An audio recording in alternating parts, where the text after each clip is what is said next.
I figured, someone asked me, they said, "Well, what are y'all gonna do?" I said, "Well, we're gonna do Becky and Dave stuff." So it means who knows what we'll do. I mean, I bought Marina, so, there she is. She's right there. I mean, that's Um, where we're gonna start. Episode 1. We are talking about this, not that. We can deep dive into that another time. yes. Um, I think, for an introduction, we have to do a full introduction anyway. So ethical statement here. So just to say kind of briefly, I work at Oslo Met University in Oslo as a photojournalist, associate professor, and background in book arts and documentary filmmaking.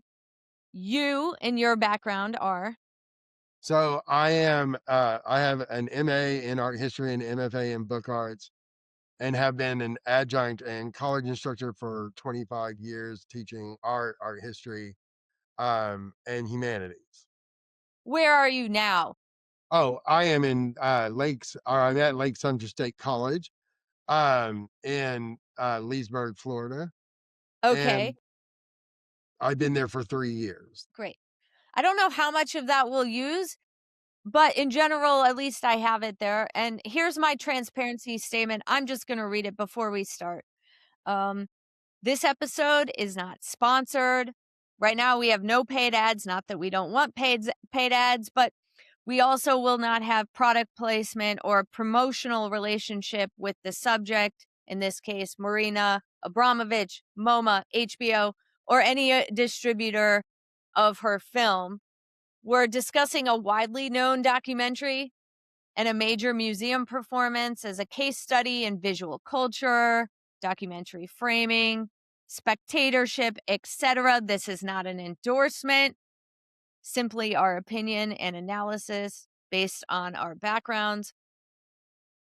Um, as a content note, we may discuss, which we already have, nudity and emotional vulnerability. So if you're sensitive to this, it may not be the episode for you.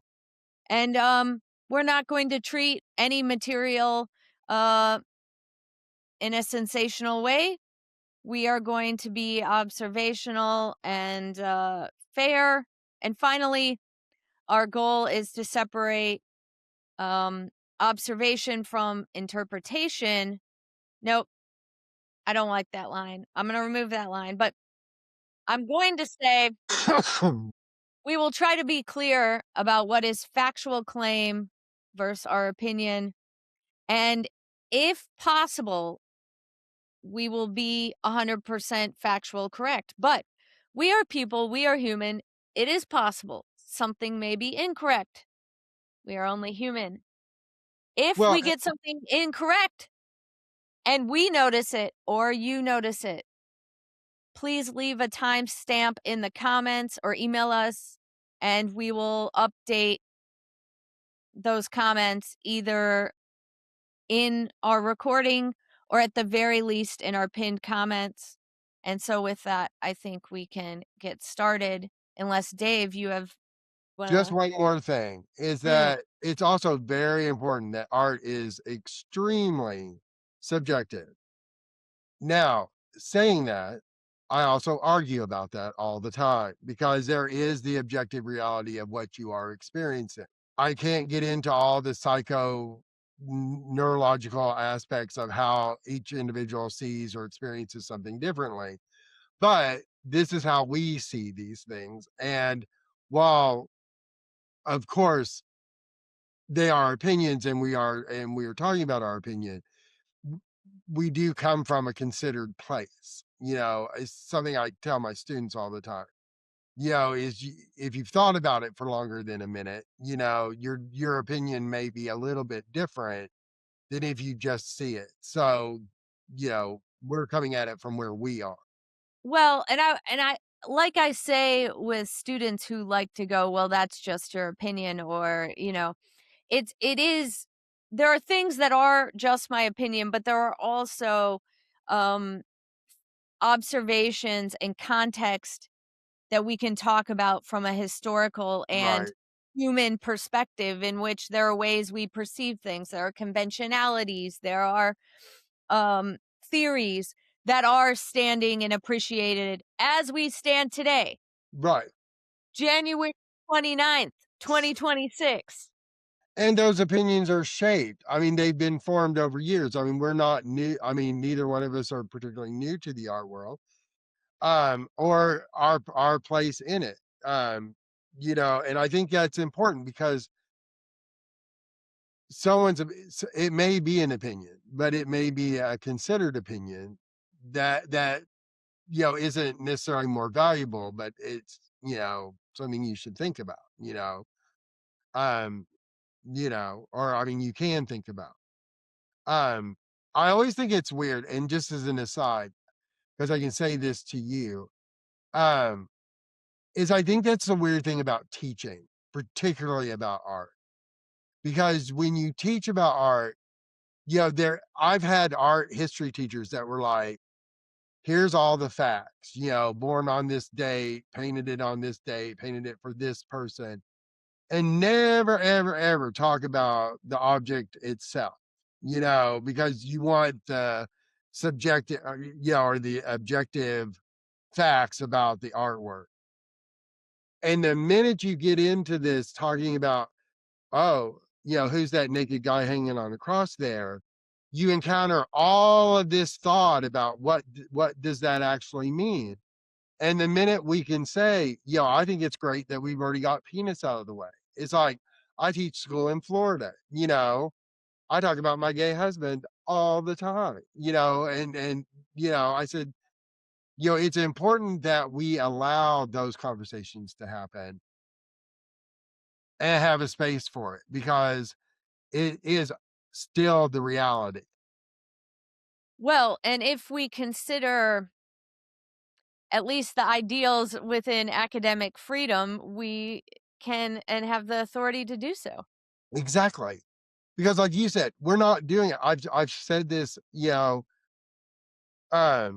many, many times, is it's like, I'm not showing you anything because I think it's gonna, titillate you or turn you on, or, it's not, I don't think a sexual response is a negative thing to art, but I'm not doing this for a subversive thrill, like, I'm not like, oh, be shocked by this. And I know many art instructors who do, they're like, I'll show you that. I mean, I had a art history instructor or professor that showed these Swedish erotic paintings of women on crosses with snakes and things happening.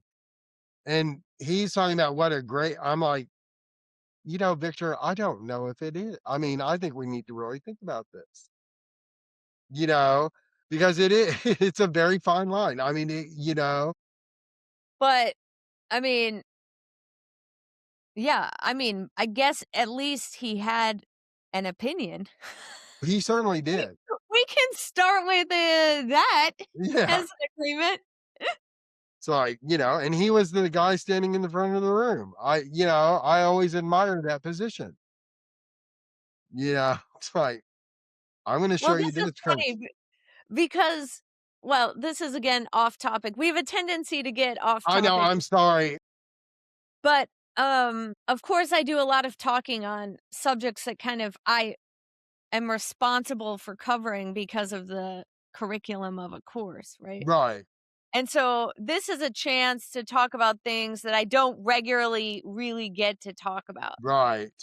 which I enjoy. And I get to talk with my dear friend Dave, Well, which I I know, which is, I know once we talk a little bit more, it'll be less of it's like, but you've been ill, I've been ill, um, just trying to get through the week. I mean, so our brains are probably not in the most, concentrated way they've ever been.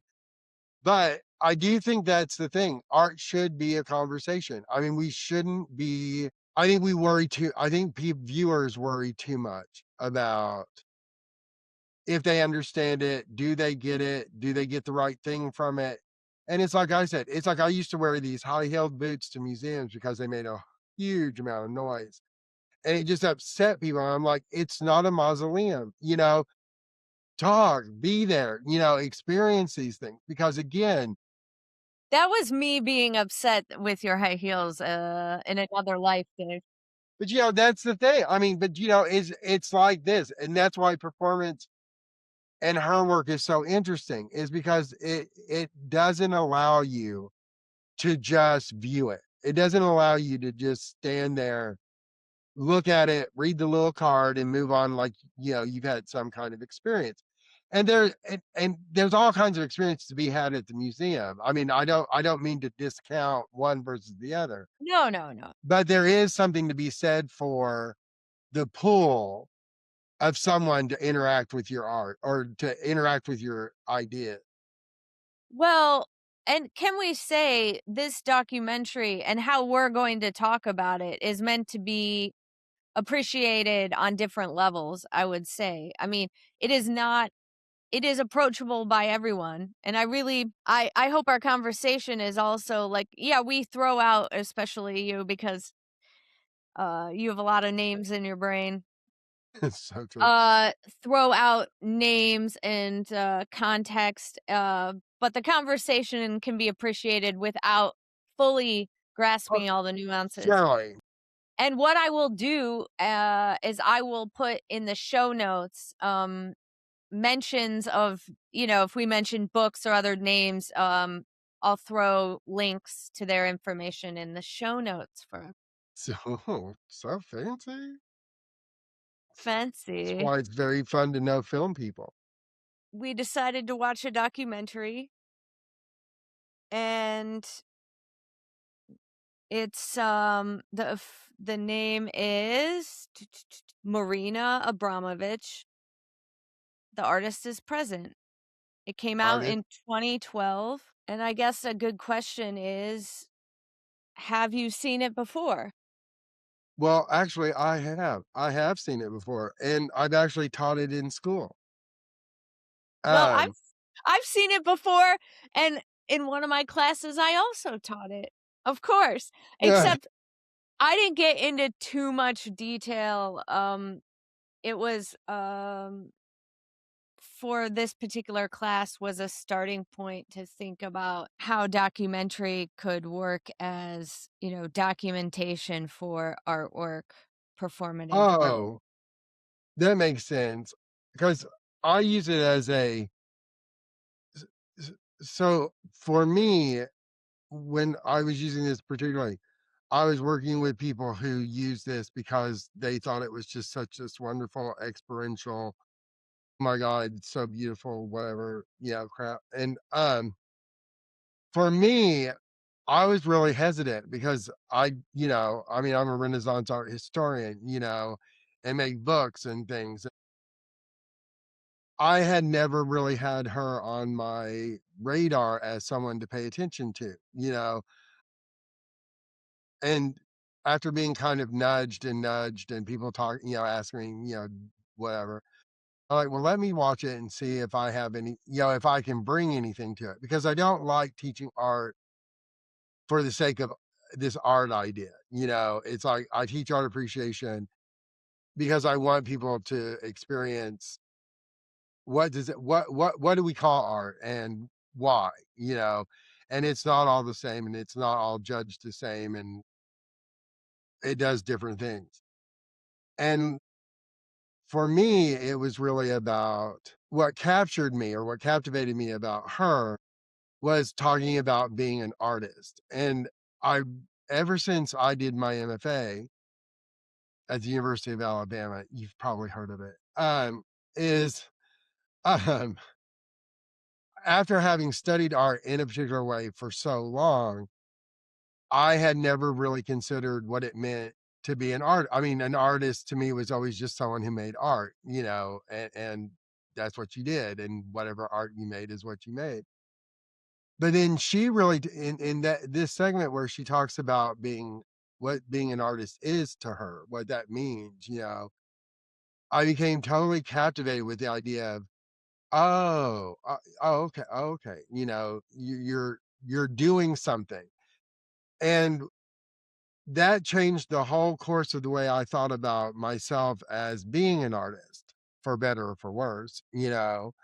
Um, and so I was like, it took everything out of it, like the fact that she's a woman, the fact that she's a performance artist, the fact that she's 305 years old, you know, all of these things that, all of that stuff that people were so fascinated by I always say I worry about people who say they love art because I'm like, do you? I mean, Well, wait, I um, do. I know, but I mean, the thing is it's like so often I think we take it for granted, or like for me, I took it for granted that, oh, you just call yourself an artist and you're an artist, but particularly because of the program we were in, the things we were doing, and then the people you would encounter. I always said that Paulus Berenson offered a very interesting view of being a craftsperson versus being a quote unquote artist or a fine artist in that way.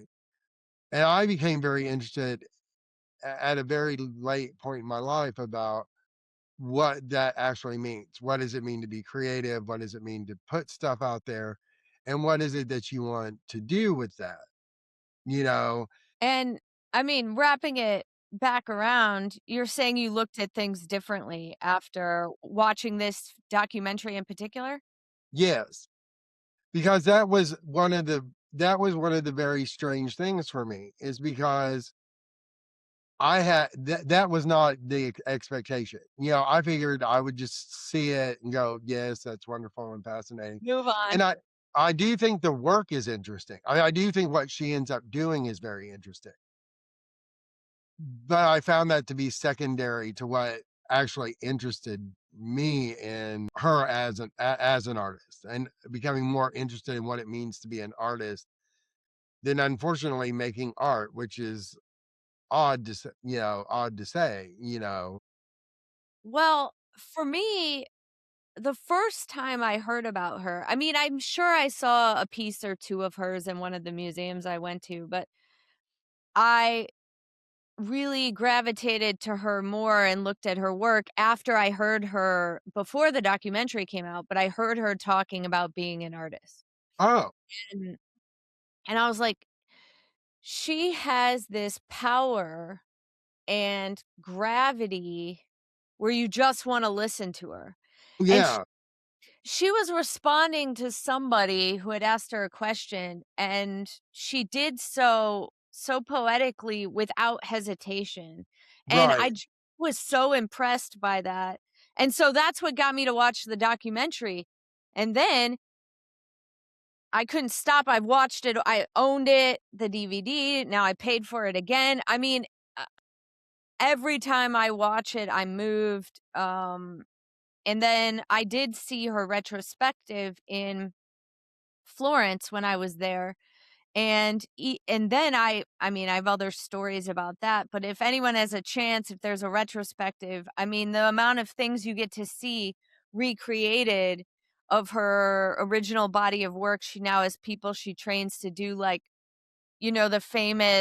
the 2 nude people where you have to, as an audience member, squeeze by them.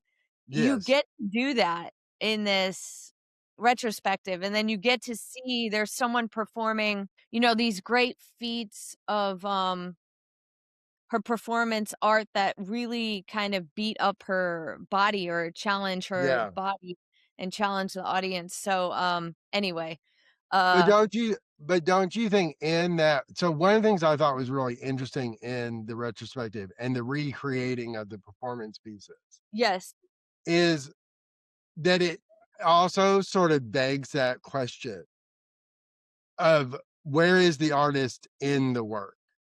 Because if you can take that idea and you put two different people in that situation, it's not about her, it's about this as an idea. And that can be fulfilled in different ways. And I will say, for example, I always thought performance was a very self indulgent, quasi theatrical experience that, and particularly in the 50s and stuff where people sort of lived and died by happenings. It was something that happened and then it was done. And that plus when her and her art person, that Patrick Kelly or whatever the hell his name is, talk about trying to figure out how to monetize the performance afterwards. And they created this photographs and that, and things.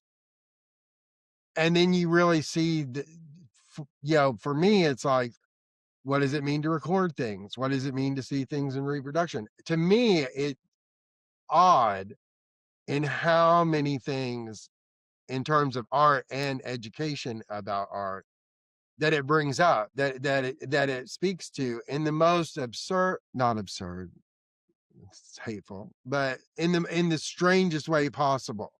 Because you go, oh look, there's two naked people and I'm walking between them. What is art about that? Like if you just thought of it in your head, you would be like, oh, okay, well, that's weird and awkward. But then you see it played out in that context with those ideas. And you go, oh wow, it's this real challenge of the human experience that I don't know that many people had done besides her. Like would take the risks besides her. The amount of risk and confidence she had to have starting out was to me insane, and all of the things she did, the only reason we kind of get to appreciate them now is because of the documentation. And Right. as a documentarian, this just further like helps me appreciate it and allows other people to appreciate it.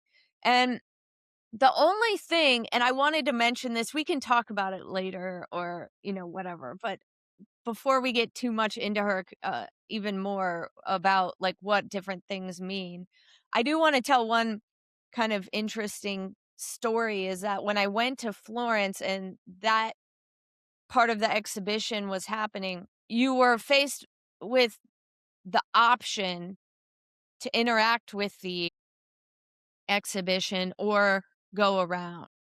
Oh, And but it was like almost everyone was waiting their turn to have the interaction. right. But I would venture to say that that particular part of the exhibition probably got the most attention. It went the most viral online, Yeah. um, because, it's so, obvious and graphic and, like, something you don't see every day. Right. And hearing people how they wanted to, like, interact with the exhibition was amusing, I will Well, say. and that's so true because I remember I was in an uh uh interview for a museum position, and the two women that worked at the museum and myself were kind of walking around this museum in Tulsa. And I remember them talking about the fact that because it's a Renaissance era museum, there's a lot of nudity in art that just happens. And then we fall back on that theme of, well, they're nude and it's art and it's not sexual or whatever. And I had mentioned because that's where I grew up. So I'd gone to many, many exhibitions there. I said, it was very interesting to me because when they had an exhibition about Pompeii or ancient Roman artifacts stuff, they had sort of sectioned off a room where you could go in and you could see all the dirty bits, and you could see like, the most graphic things, and people just be like, and it's like people who would really not have said, oh, I'm going to the museum so I can see, all the, sexy stuff is, but they were just they had to do it. It's like there was some way of saying, oh, look, I can experience this.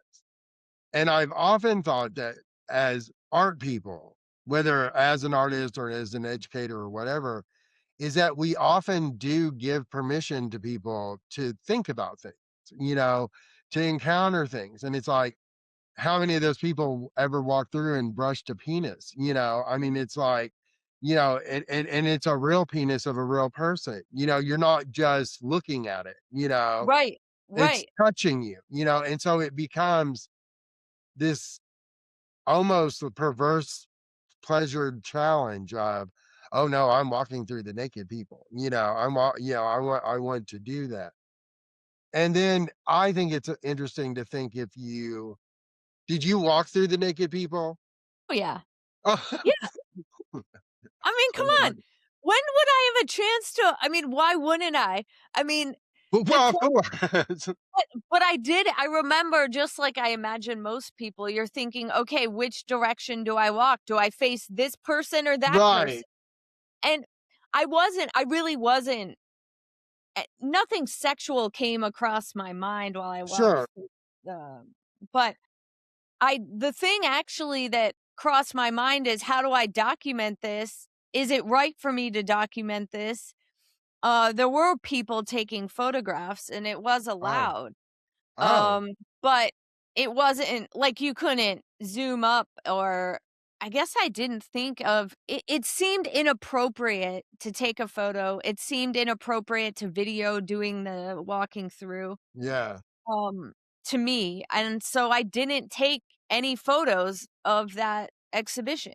Yeah. See, and then that leads to that question is it's like, I remember, seeing people do it, and it's like, one of the things that I thought was very interesting that comes out of her work, just from a pure arts, from her expression experience, her expressive need, is where do you match the humanity? Where do you say this is not just two naked objects, or whatever, they're not statues.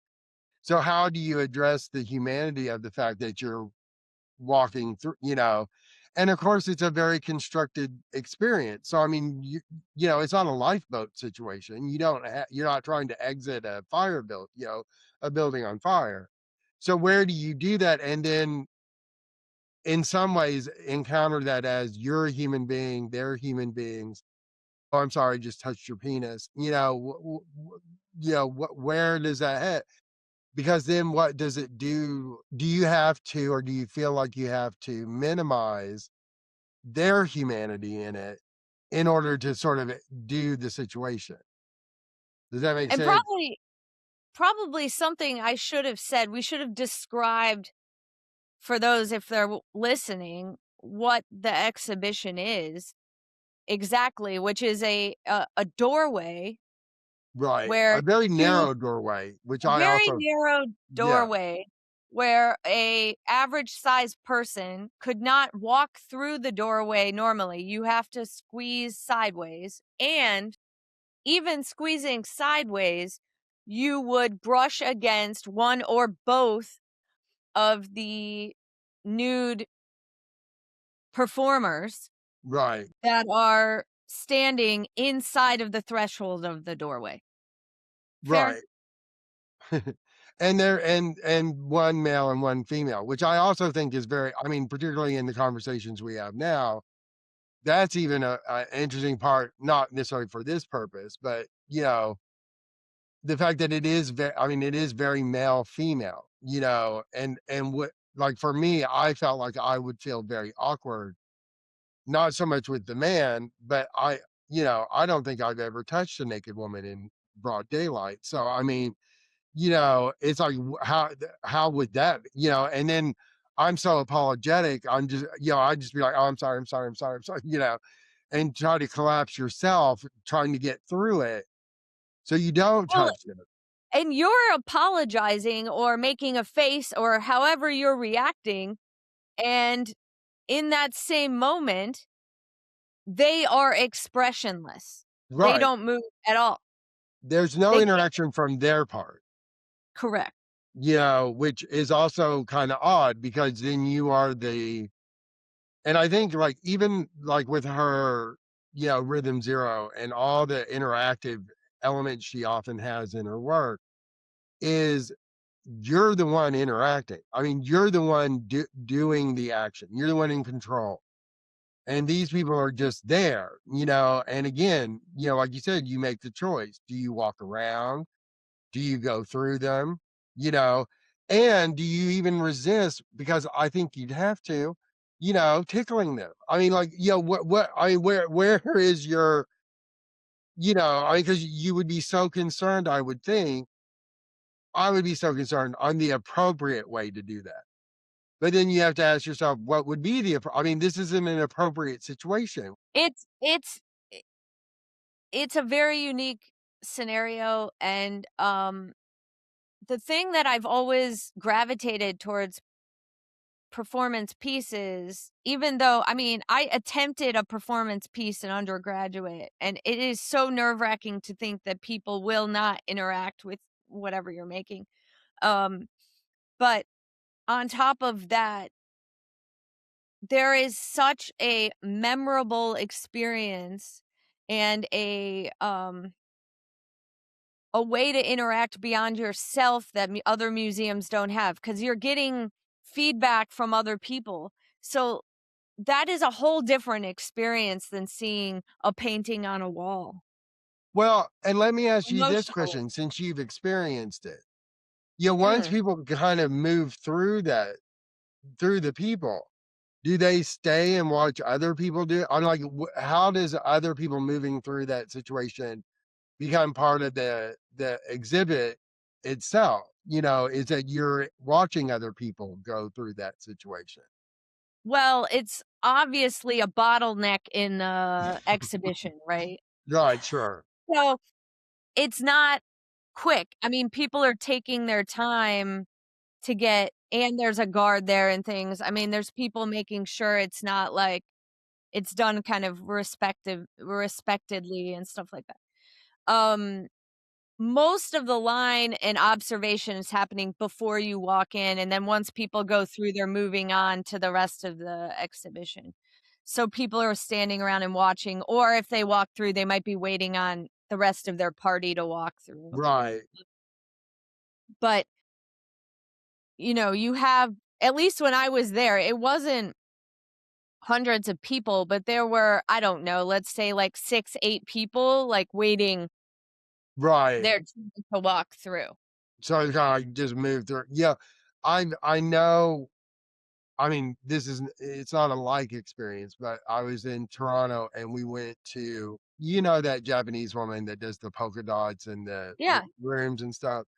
She had one of those rooms set up in the gallery, and and it is one of those things where I thought this whole thing about this It starts in with a terms. Y. Yes. I mean, other than the fact she's crazy, I do really sort of gravitate to her work. I saw one of her shows. Her stuff is amazing, and I saw her documentary too. Yeah, I did too. See, we're such art pigs. I mean, it's like, I know. "Oh, look, art, let's watch it." Um, because what I What's thought the was name interesting. Yes. what's the name of the polka dot artist from Japan? I'm asking ChatGPT to remind me. Oh, Usama. I mean, Yeah. Kusama. Kusama. Polka dot artist, Kusama. That's her. Kusama. And I think what's interesting about the whole experience, because like you had to buy an extra ticket to go into the room, and then you could only be in there for so long because, of course, you have crowd control. So I mean, you've got to get people in and out of that. Are you talking about the Infinity Room? Yes. And so that's one of the things that I think is interesting, because it's like, again, how do we experience art in this way when there's so much not inhibiting, but so much informing your experience of it? It's not a natural thing. I mean, I always think this because I think about when I was in school doing my MA. I thought a lot about people experiencing art in a natural setting, which sounds odd, but like if you say, I'm going to church and I see this chapel painting in a church, that's very different. Your experience of that is going to be very different than if it's sequestered in a room in a museum and you just kind of walk by it and go, oh, okay, well, that's lovely. And you move on. It's like my mother asked me one time, she said, well, what do they call non-religious icons? And I said, what? And she's like, well, like if they're not real, and I'm like, there is no such thing. I said, there's icons with a capital I that are religious. And I said, taken from the Greek word icon, which means image, but it's a Greek word, And I said, and we don't call it, I mean, we don't call paintings icons. I mean, granted, once we called Janet Jackson an icon, it screwed the language, but it's like, what do we know? It's like when they started using the word iconoclast. It's like that was such a bad idea, but then it became this idea that you were a great person, like you've achieved something that I think is so interesting that you do in fame and circles like this that makes art so interesting to experience. But it's a sectioned off experience. It's a controlled experience. You Yeah. don't just have, it's like if you went to Target and there was two people standing, at the restroom where you go to the restrooms, and there's Yeah. two naked people standing there and you had to walk through them. That would freak you out. I mean, like, so what the hell, But I think about those kind of things, which, is why I'm weird. But, anyway. Well, I do think I'm thinking, where is this here? Shall I read a little blurb about the film, film summary? Sure. Just for people wondering what the film's about. Okay. Highly acclaimed, award-winning, and often controversial film Marina Abramović, the artist is present, perfectly reflects its subject. The self-proclaimed grandmother of performance art, Marina Abramović. Her name is a tongue twister. Okay, the film captures the preparations for what is possibly the biggest moment in Marina's career, a retrospective at New York City's Museum of Modern Art, the MoMA. Throughout preparations, Marina is revealed as more than an artist. She is surprisingly lighthearted and self-deprecating, easily given over to laughter and wry humor.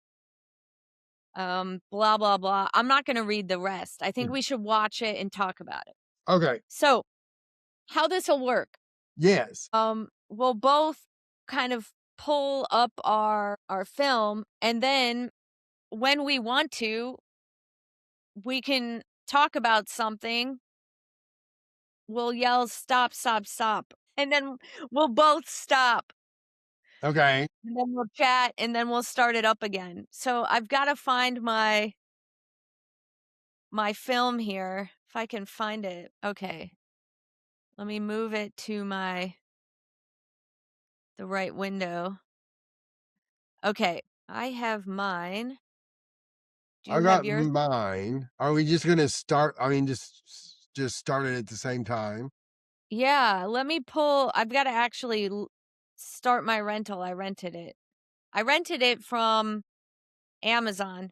Yeah, I bought it from Amazon because actually I was thinking I might use it in class again. So I should have pulled the questions I used for that class because I have 5 questions about the video. Well, That while I was doing research, I actually found, I'm going to give it a plug, a great classroom artist is present film club questions, discussion questions. oh And it goes through themes, um, big themes, including what is acceptable, love and relationships, pain and endurance, and what is art. oh I And love that. then it has further discussion questions. Who were is that sort of well known or famous? Well, speaking of, I just want to give this is a side note. I want to give credit to this PDF. You can find it online. It's at www.influencefilmclub.com. They have a great, as I do chapstick constantly, as you know, they have a great message. They say, we believe a good documentary is just the beginning. Influence Film Club. We are the conversation after the film. So I think it's a good resource. I don't know if we'll look at some of their questions, but in my research, I found them, and I think it's a good resource if people are looking to especially if they're looking as teachers, a starting point. There's 10 questions, and then there's film fun facts. You want a fun fact? Sure. Marina purchased the space for the Marina Abramović Institute as a birthday present to herself. Well, look at her. Who doesn't like a little birthday gift? I know, right? But can I say that was my second one of my points I wrote down that I wanted to talk about. Yeah. Because since her retrospective, she's made a push that I would argue is much more commercial Oh, from where she ever started. right, There's a huge the institute and the educational programs there have become huge. right, She's done master classes, she's does tons of talks, she's done a lot more PR and, postcards and posters and all of these things, that obviously are quite opposite from where she started, right, and not to say that she shouldn't be allowed to right. make money on her art that for a long time she made no money on, so bravo that she gets to make money, Yeah, but some of the themes of what she talks about in her original work was dependent, I would say, on the non-commercial aspect of her work. right. It's very interesting because I think she reaches a point, and I think this is even true in the documentary, when when her and Ulay break up, and she does that whole thing, and she starts really realizing that on her own behalf, she can kind of market that. Again, I think her PR person really helped move her in that direction. And I don't think there's anything wrong with that, but I do think it's interesting because we don't often see in real time how an artist goes from niche fame, like, okay, she's a well-known performance artist and whatever, and then has this moment where she explodes. I mean, where it's like everybody knows who she is. Hate her, love her, there's tons of books about her now. I mean, we did one at UA Press. So I mean, it's like, there's a whole bunch of stuff that then it's like and then you deal with the fact that you're, of a certain age. What is your legacy? What do you leave behind?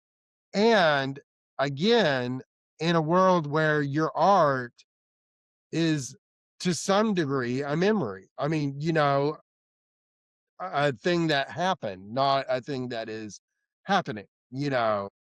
Um, and so I think Well, that's and obviously she wants to inspire the next generation of right, artists. I think that is clear and admirable, and she will have a legacy in performance art without a right. doubt. Well, I think she's put herself or has been able to reach a place where she becomes one of those great artists. I mean, where she is it's going to be a long time before they edit her out, because in the world of art history and its things, there's tons of people littering the graveyards of, they were a great artist, someone thought they were a great artist, and now they're just lost to oblivion.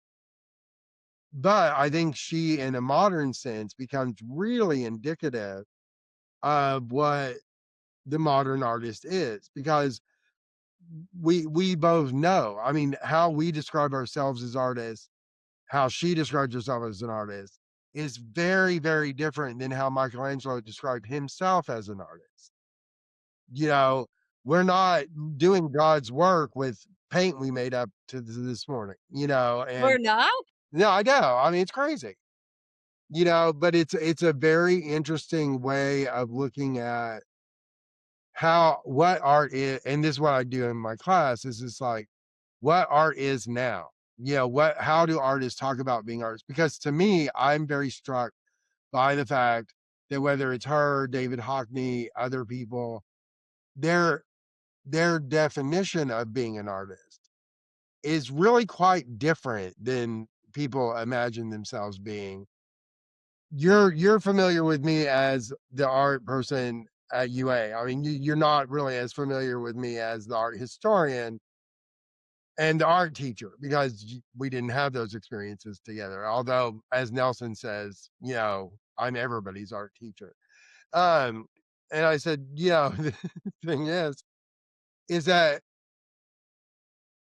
part of the whole thing that when I went from in my mind from being someone who loved art to someone who was academically thoughtful about art was the understanding of what our relationship to it was and how our relationship is mediated, whether you see an image in a book or whether you see it on a screen or whether, however you encounter an artwork changes the way you understand that artwork.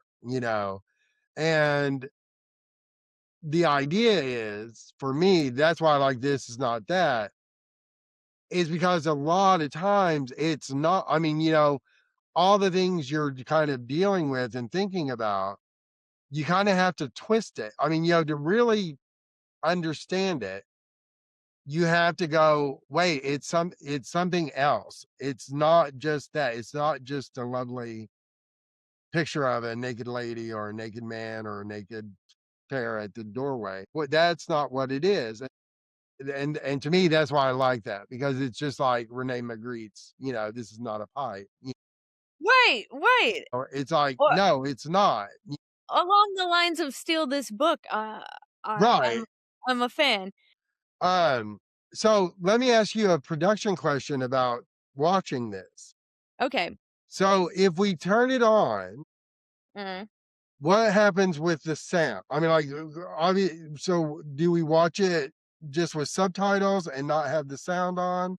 Well, I think what you have to do is we could do that. We could do only subtitles, but Yeah. and let's see how that goes. But what I was also thinking is we can mute ourselves in the room, and then if we want to inject, we can just bounce back and let's do that. I kind of want the sound. Okay. So just click the mic here. Okay, so we'll start it right now and we'll mute the mic. I realize that sometimes, production things are hard. So do we want to start it, then mute the thing so we know we're in the right place? Okay, let's start it and together and then Okay. let's see here. So 1, 2, 3, go. We made it almost 5 minutes before I had to say something. I was kind of holding back. But what I wonder, it's so interesting. I haven't, so full disclosure, although I have taught this and seen it several times, I haven't seen it in a really long time. I mean, like, I haven't watched it in a really long time.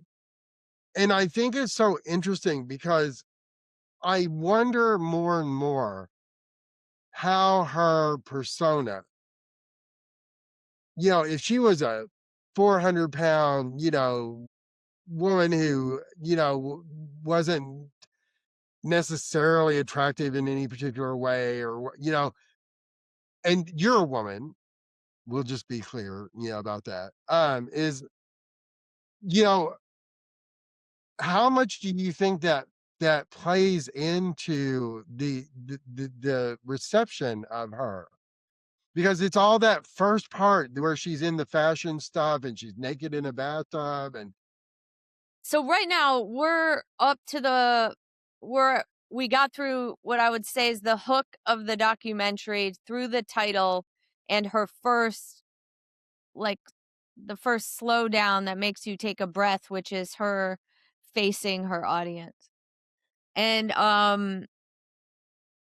it's quite obvious that at least within the documentary and certainly within her PR and promotion of her retrospective, that they're pushing her visually to be appealing to the masses, not just her ideas. I mean, she's attractive and powerful in all the ways that conventionally we would say, at least right now, I would say,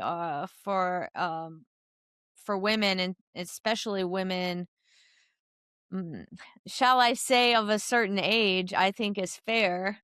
Oh, I think it's totally fair. I because I Yeah. because I think it's important to see that as again, you know, I don't know how let me say this and see how you feel about it. Sometimes being a particularly successful artist seems to rely on a certain amount of privileged space. You know, wealth, just the draw, the way people are drawn to and whatever. It's not everybody can do this. I mean, not everybody is going to be, oh, look, if I put myself in that position, I too shall be a great artist. You know, We all might hope, but, no.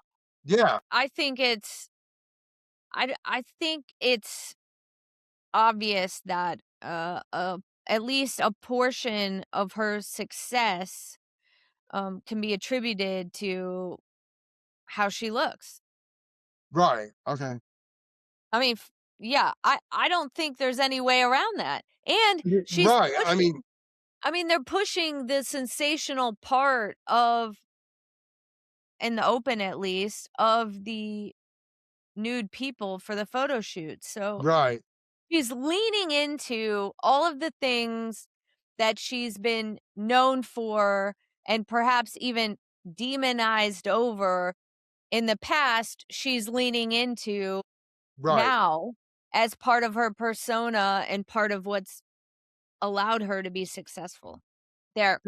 And not and to be fair, because I honestly do feel like you can reduce a certain person's experience to think, it's like, saying, "Oh, look, you're very sexy, so that's why you're famous," or that's why you're whatever.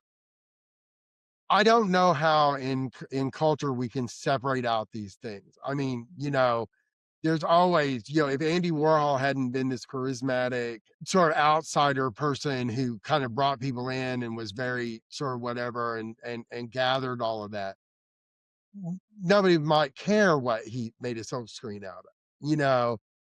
So it's not like art isn't about that, particularly the selling of it, But it is interesting to me that it's like so much of the beginning of this is Marina as even though she is older, Eastern European, all of these things that A we don't woman. huh? A woman. I Yeah, mean, that plays right. in story a lot. And all of these things that we don't I mean, like, particularly, we don't necessarily value, culturally as sexual or attractive in that way. But they really are. I mean, that's just such an overwhelming aspect of that in the beginning of, "Oh, look, this is why," or this is part of why there's value here, or there's interest here Yeah. that need to titillate the story, as it were, you know? And I think you made a really good point about separation of which I mean, we've talked about, I mean, I'm sure we will talk about again, of the artist from the artwork, which is essentially impossible if you're working at least on the level of being recognizable, um, in a general population. And Um, certainly if you're alive, yeah, I mean, it's very easy to separate it's like, I read this book about an artist one time. The artist was a horrible, hideous person, but is considered to be one of the great artists of the, early part of the 20th century. And you just go, how does that work for us? I mean, how do we go, oh, and that creation of a physical object that exists outside of you, you know, if you're dead, then you just shut the hell up and nobody talks about it. or it drifts into the background. Right, exactly. It's easier to forget who the artist may have been. But if you're alive, and this is sort of the thing I always, I had a professor one time say, you can never trust a living artist is, she had a point. I mean, anyway, it just struck me. and probably for the first times, and seeing that and going, wow, she really is just naked there in the bathtub. I mean, and it's odd. It's not been that long since I've seen it, but our sensibility of things have changed a bit as we've moved on too. Yeah, and maybe what the things if we think about how we reflected on the film and remember it, what we remember is not her posing in a photo shoot naked. Right, exactly. The thing So, that we were talking about before, right, is yeah, not, "Oh, look how hot she looks there." I mean, although yeah, whoever did her boob job should be commended, but I mean, it's like, and again, nothing wrong with that, but I mean, she's a woman of a certain age. Those are young breasts. They're not, yeah. it's like they haven't been here as long as she's been here, I can tell you that. Alright. I would say that is the case. Okay,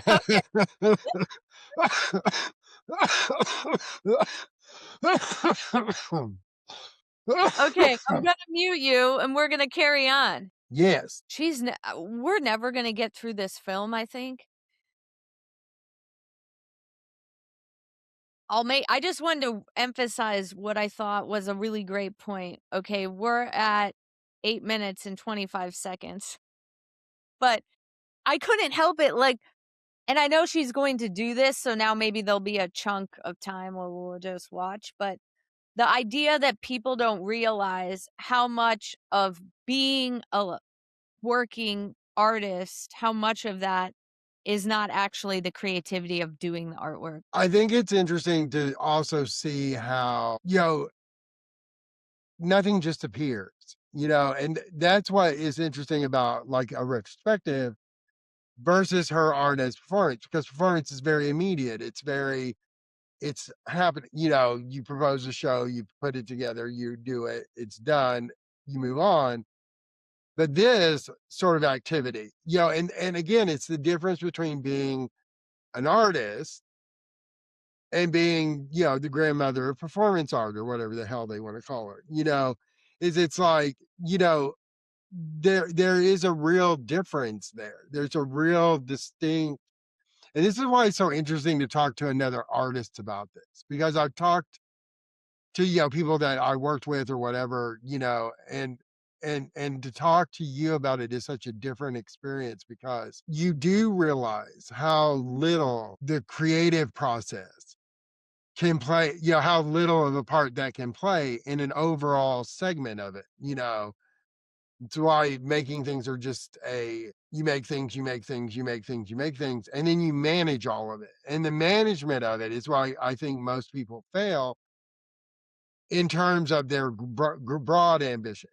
I think some people have broad ambitions, and that's the failure in itself. I don't. I never really wanted to be a great artist. I wanted to follow this path and see what happened. And do that. But it wasn't to be famous, or it wasn't. And I don't know if what she is now isn't a product of what she became versus what she had wanted to be. Yeah, I'd be curious to ask her about that or if we get hints of that that we don't remember left in the film. Yeah. But I would think on some level, and I would think most artists who are serious on some level want to be at least known and appreciated At least for seen, work. yes. Yes, for the work I don't know if it's like, "Oh, I personally need to be the brand," but my work, yeah, would like, it'd be great for it to be recognized and shown and saved and documented or etcetera. I mean, at least for me, yeah, otherwise, I'm not doing it just for myself, I guess I would No, say. of course. I mean, it's like That's the difference from a hobby to me, a hobby and career. when I talk to studio people, not in a classroom situation, but other studio artists and stuff, is, you often talk about that, that sort of self-fulfilling. I just make stuff, I don't, Kyle said I'm sorry, again, another reference that doesn't make any sense. But someone we knew once said, that he would just make stuff, you know, just to make stuff, and I'm like, why? It's like, there's other things to do, but I do think there is a need to share that. And for another time in our lives together, it would be interesting because I've begun to have this real issue with the idea of book arts. And since you've kind of been able to go back into film and do these things, how you see that difference between the seeability of video and documentary and film versus the really not seeability of book arts. Stand by one second. I'm gonna make a note. The thing, I mean, I have a lot to talk about with that on that topic. I'm So I so amazed. I'm amazed that that's true. we'll put a pin in that and come back to it Exactly. because I know this will spin off, I mean, probably for an hour talk about that because I have a lot to say about book arts, and also my plans for what I'm working on, and I'd love to get some, you know, And I would love to some hear that. So yes. some juice going on that. Yeah. Um, but let's get back to the film. Yes. Because Okay. actually, this is around the part where she starts talking about how she sees being an artist. And I think that's going to be, we'll get a lot of that under our belt before we talk about it. Okay, let's try and get through, I don't know, 15, 20 minutes. Okay. That'll be our goal, and then we'll see what comes up. Yes. Okay. So where are you? I have her, she's just transitioning, hitting her Okay. history. The I have a two big suggestion points. about this, but Yeah. what were you going to say? Well, the big thing I was going to say, which I just really appreciated, and I knew she was already reflective, but it's really nice to hear an artist authentic outside of the artist's statement, the curator's notes, and the pre-prepared artist talks that's really understands who they are and how the public sees them.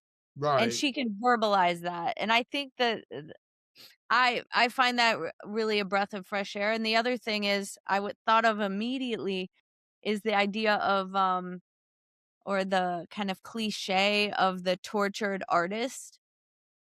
And she kind of embodies that uh cliche of being physically tortured by herself. Right. There's somehow it's part of it's the process. There's a truth It's underneath it in some way. yes. Yes. And see, and that's what, so two things, excuse me. So two things. One is I think it's very interesting because the only thing I've ever had qualms about in terms of this is the piece she does for the retrospective. Because I find so, and I know this sounds ridiculous to say it out loud, but there's something on behalf of the artist and the viewer that becomes such a performative gesture, which, like I said, performative performance, there we go. But it's like everybody's fulfilling a role there. Like we're supposed to have this very deep, meaningful experience. And I know that part of it is not my ability to experience it in real life, or like have that experience for myself. Viewing it, it just seems so artificial, in a particular way. I'm also not, and I know this is shitty. I mean, pardon the expression. I know this isn't the appropriate way to think about it. But to me, when you do something, when you instigate it, when you make it happen, I'm not as impressed with it happening. Like if you were held captive in Vietnam during the war and you survived this experience, then yes, that's amazing. Sitting in a chair for 3 months looking at art people because it's of your own volition. I mean, it's an interesting thing to do, but I'm not, I don't, am I being a butt? I mean, I'm just not as impressed with that idea. I think it's hard because I can see that point of view. Yeah. I can see that it feels or could feel forced. But, um, you don't have to sit in the chair, Right. Right. and the chair theoretically could remain empty. I saw the chairs and the table were presented at the retrospective I went to. No one was in the chairs. Oh, really? And I think part of my appreciation of that installation or performance is more about her than it is about the audience. Like, to me, that's kind of secondary. Yeah.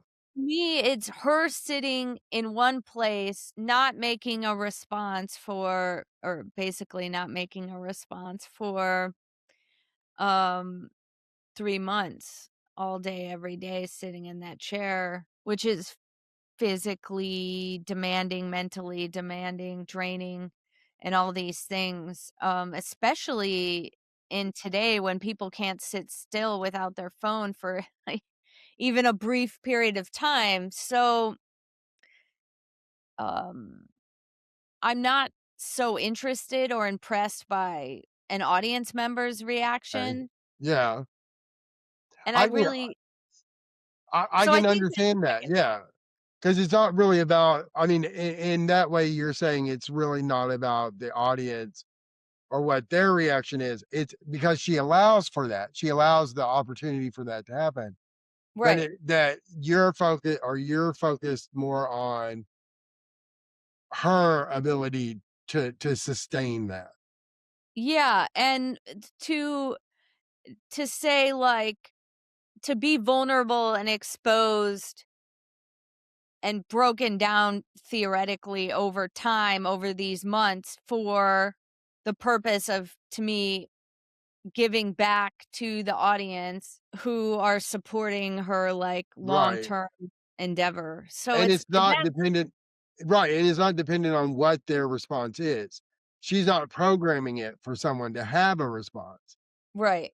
or have a particular response. She's allowing them to have whatever response they have, and like so many things, it says more about them necessarily than her, but she's still but again, as a performance artist, she's the one being seen, she's the one being looked at.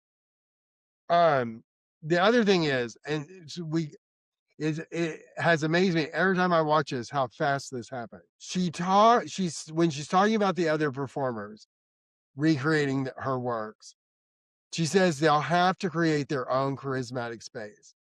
I have been fascinated with this ever since I first watched this video. That idea or that notion of what that means, this idea of a charismatic space, I had it written down on a card forever. Is that in the creation of things, to me, as a book artist or a book person, I started thinking about it as that charismatic space being almost objectively something that didn't exist before. Like I created this thing that did not exist, and it holds space.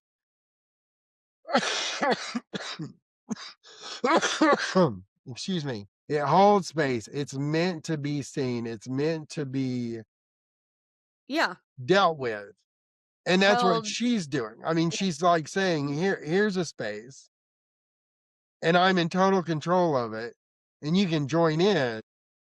That has really, I mean, like what you said, and I think that's so brilliant because I hadn't really separated out the viewer from that experience, like seeing it as, and yet she seems to talk about it in that way. This idea of the artist being present and the artist is sort of the focal point of that, not the interaction. And I think I was way more focused on the interaction because a lot of times what we do, particularly with making books and stuff, relies on an interaction. I mean, and it also goes back to if we think of our previous conversation of the idea of the icon or the branding or persona of the living artist Yeah. and her being present for a retrospective, and many times they aren't. Right.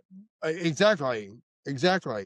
Present meaning even alive, let alone sitting in the retrospective. So, Right. there's something, like, tongue in cheek and amusing in that to me. Right. There's something, I mean, I think there's something very much like, and I think, like, when she says that in the beginning, it's like this constant need to challenge, or this constant need to go further than she's gone before, you know? Um, I think it's very interesting. So my other comment is, we have to decide, and now would be a good time because we're paused, is that how do we want to deal with the Ulai segment? Oh, Because by I the way, find that, I need to say we're at 23 minutes, 19 yeah, seconds-ish. yeah, exactly. So we're about to where they interact with each other and do that.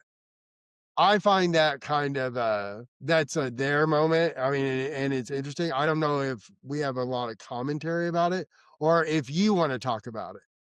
I And so think if you do, that's perfectly that fine.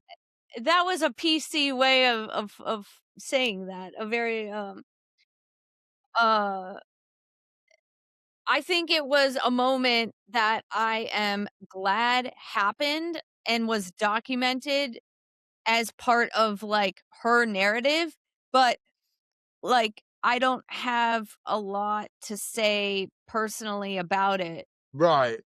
It doesn't seem Now, to offer, yeah. It doesn't seem to offer our conversation much. but what was strong as far as her narrative, and I think forming her as an artist, was the reason of their original breakup. That's what Yes. I find interesting, Yes. and the context of performative art at the time. That is where it starts to get really interesting to me, because Yes. and I was not aware of these things. So, let's let it play out, Okay. and as if we're watching through that time, and then reflect on it. Or do you wanna talk about it briefly now? I mean, that was one of the most impactful moments for me. So impactful, do you know, that I wrote about that in my promotion from assistant to associate professor. Oh, I did not Yeah, know that. I wasn't on that committee. right. Um, Of course you couldn't have known, but it's a fun fact. A but, Becky it fun. is interesting because one of the things, so there's a pivotal moment. She's getting ready for something, and she says, she was fat and 40 and suddenly alone. And that was when she really took control over, which I know in particular is a very female driven perspective, you know, because Ulai did not come to self awareness having an affair with a Chinese woman and having a baby. I mean, he was just a pig and that's what happens.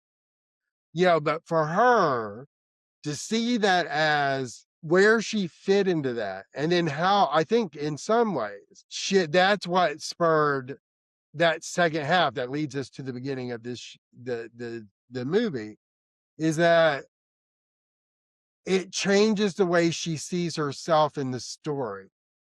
And I do Yeah, think that's incredibly important. and it would be so easy, and not and no one would fault her for fading out and disappearing, Right, or, as we say, changing careers or right, having a different motivation in life, and she didn't.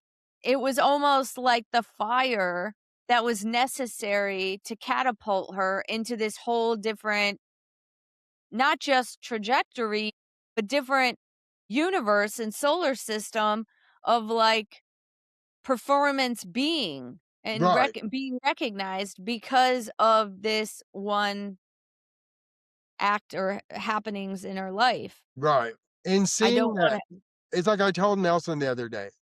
Nelson and I were talking about, so Nelson and I have a joint bank account. And who and explain to people who don't know who Nelson is. Nelson is my husband, and we joined our finances when we got married.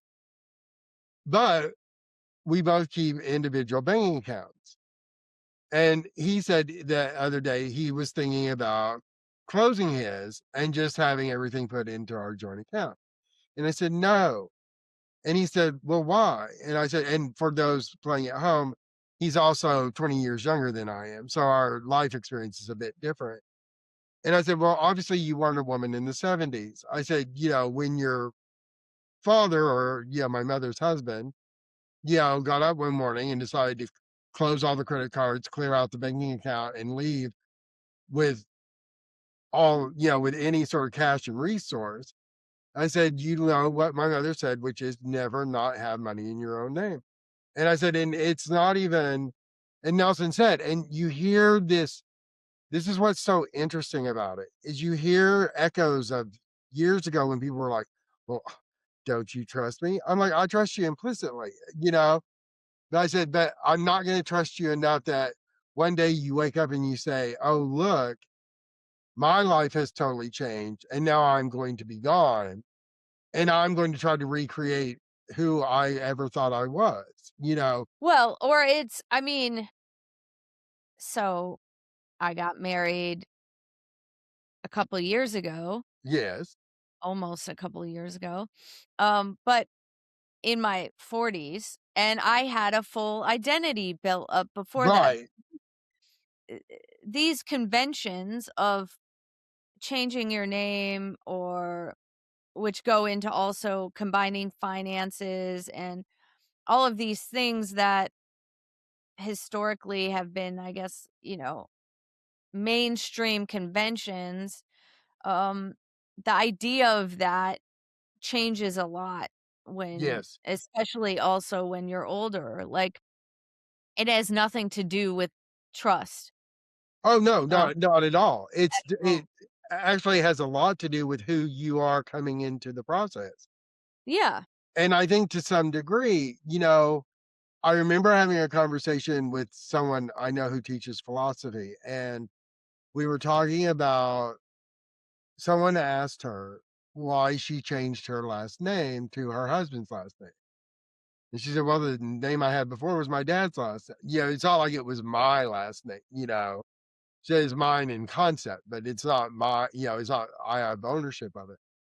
And so I didn't change my last name when Nelson and I got married because one, two is it's like, my sister just threw the biggest fit. I mean, she was like, "You're the only other niece I'm related to that's alive and well. So I don't want to be the last niece here."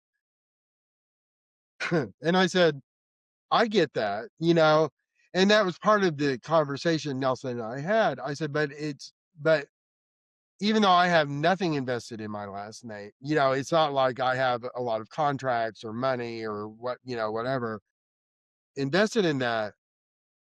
But it is odd how it brings up your identity. And I think that's what's so interesting about her moment is that she doesn't realize that, or it's not the realization that she doesn't have an identity of her own, but how much her identity for herself was wrapped up in them being a couple. And I think Yeah. that that's really and I don't know. I mean, I was in my 40s when Nelson and I got married. Well, how old was I? God, how long have we been married? 8 years. So I was almost 50 when we got married. And it's like, oh, you know, who we are individually and who you see yourself. That was such a fantastic idea there. Is that you are fully formed. I mean, it's not like you're 20 and you're trying to figure it out and, "Oh, honey, our love will lead the way." I remember having conversations with Nelson about the pitfalls of, how all of this could go horribly wrong because for years and years and years, I've seen it go horribly wrong. No matter how long it was together, no matter how long you did it, it could go horribly wrong. And I realized I was being kind of a devil's advocate without really intending to be, because I was so afraid of all the bad things. I wasn't love was not the optimism that it is for younger people. Well, I remember both Tina Turner and my mother, having the experience of when my mother got divorced, she could not wait to change her name. She just was like, "Yes, I'm in the courthouse getting my name." back to what she saw as her name, and, interestingly enough, and that made her. And I remember growing up and people were like, why is your mom's name different? I remember thinking that Jennifer had to change her name because she was a woman or a girl. And so I was like, well, your name's going to be Nichols now too, because that's mama's name. No brain. The name thing is so strange. I mean, like, I knew one thing I really loved. I had someone I worked with at National Geographic, and he was getting married, and him and his wife decided they would change their name together. So they Oh, took parts of one name and parts of another name and made a brand new name. And to the point where I used both, I don't remember his name prior now anymore, yeah, but they got a new identity together with a new name. I I thought love that that. was fabulous. Yeah. And I was like, "Oh, that's so great." But I get it's also then, I mean, yeah, there's so much people are wrapped up with their name identity. Um, I mean, my born name is Rebecca. I go by Becky. I was told I'd grow into a Rebecca. That never happened. So, I never grew into I don't know. Rebecca. I love your email address, Rebecca Renee. I'm like, oh, she's so fancy. Rebecca Renee with an accent, it does sound I fancy. know. I'm like, woo. But I changed. So when I was an art historian, I was intent, I was adamant on using my middle initial. And I signed everything, I wrote everything, I put my name on everything as David W. Nees. And I remember after the dark times, and I stopped pursuing an art history degree, I remember sitting and I was like looking at it and I'm like, why the hell are we still doing that?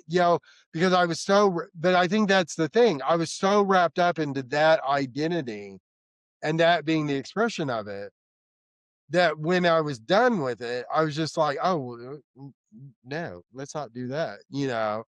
Um, but Well, I it is, read in it's so oh, much attached to it, so yeah. much. And I think that's where to pull this back together, I'm the god of segues, is when you pull that back to that moment for her, when her and Ulai break up, she realizes that her destiny is her own, basically. you know, Put it together, get a boob job, get on with it.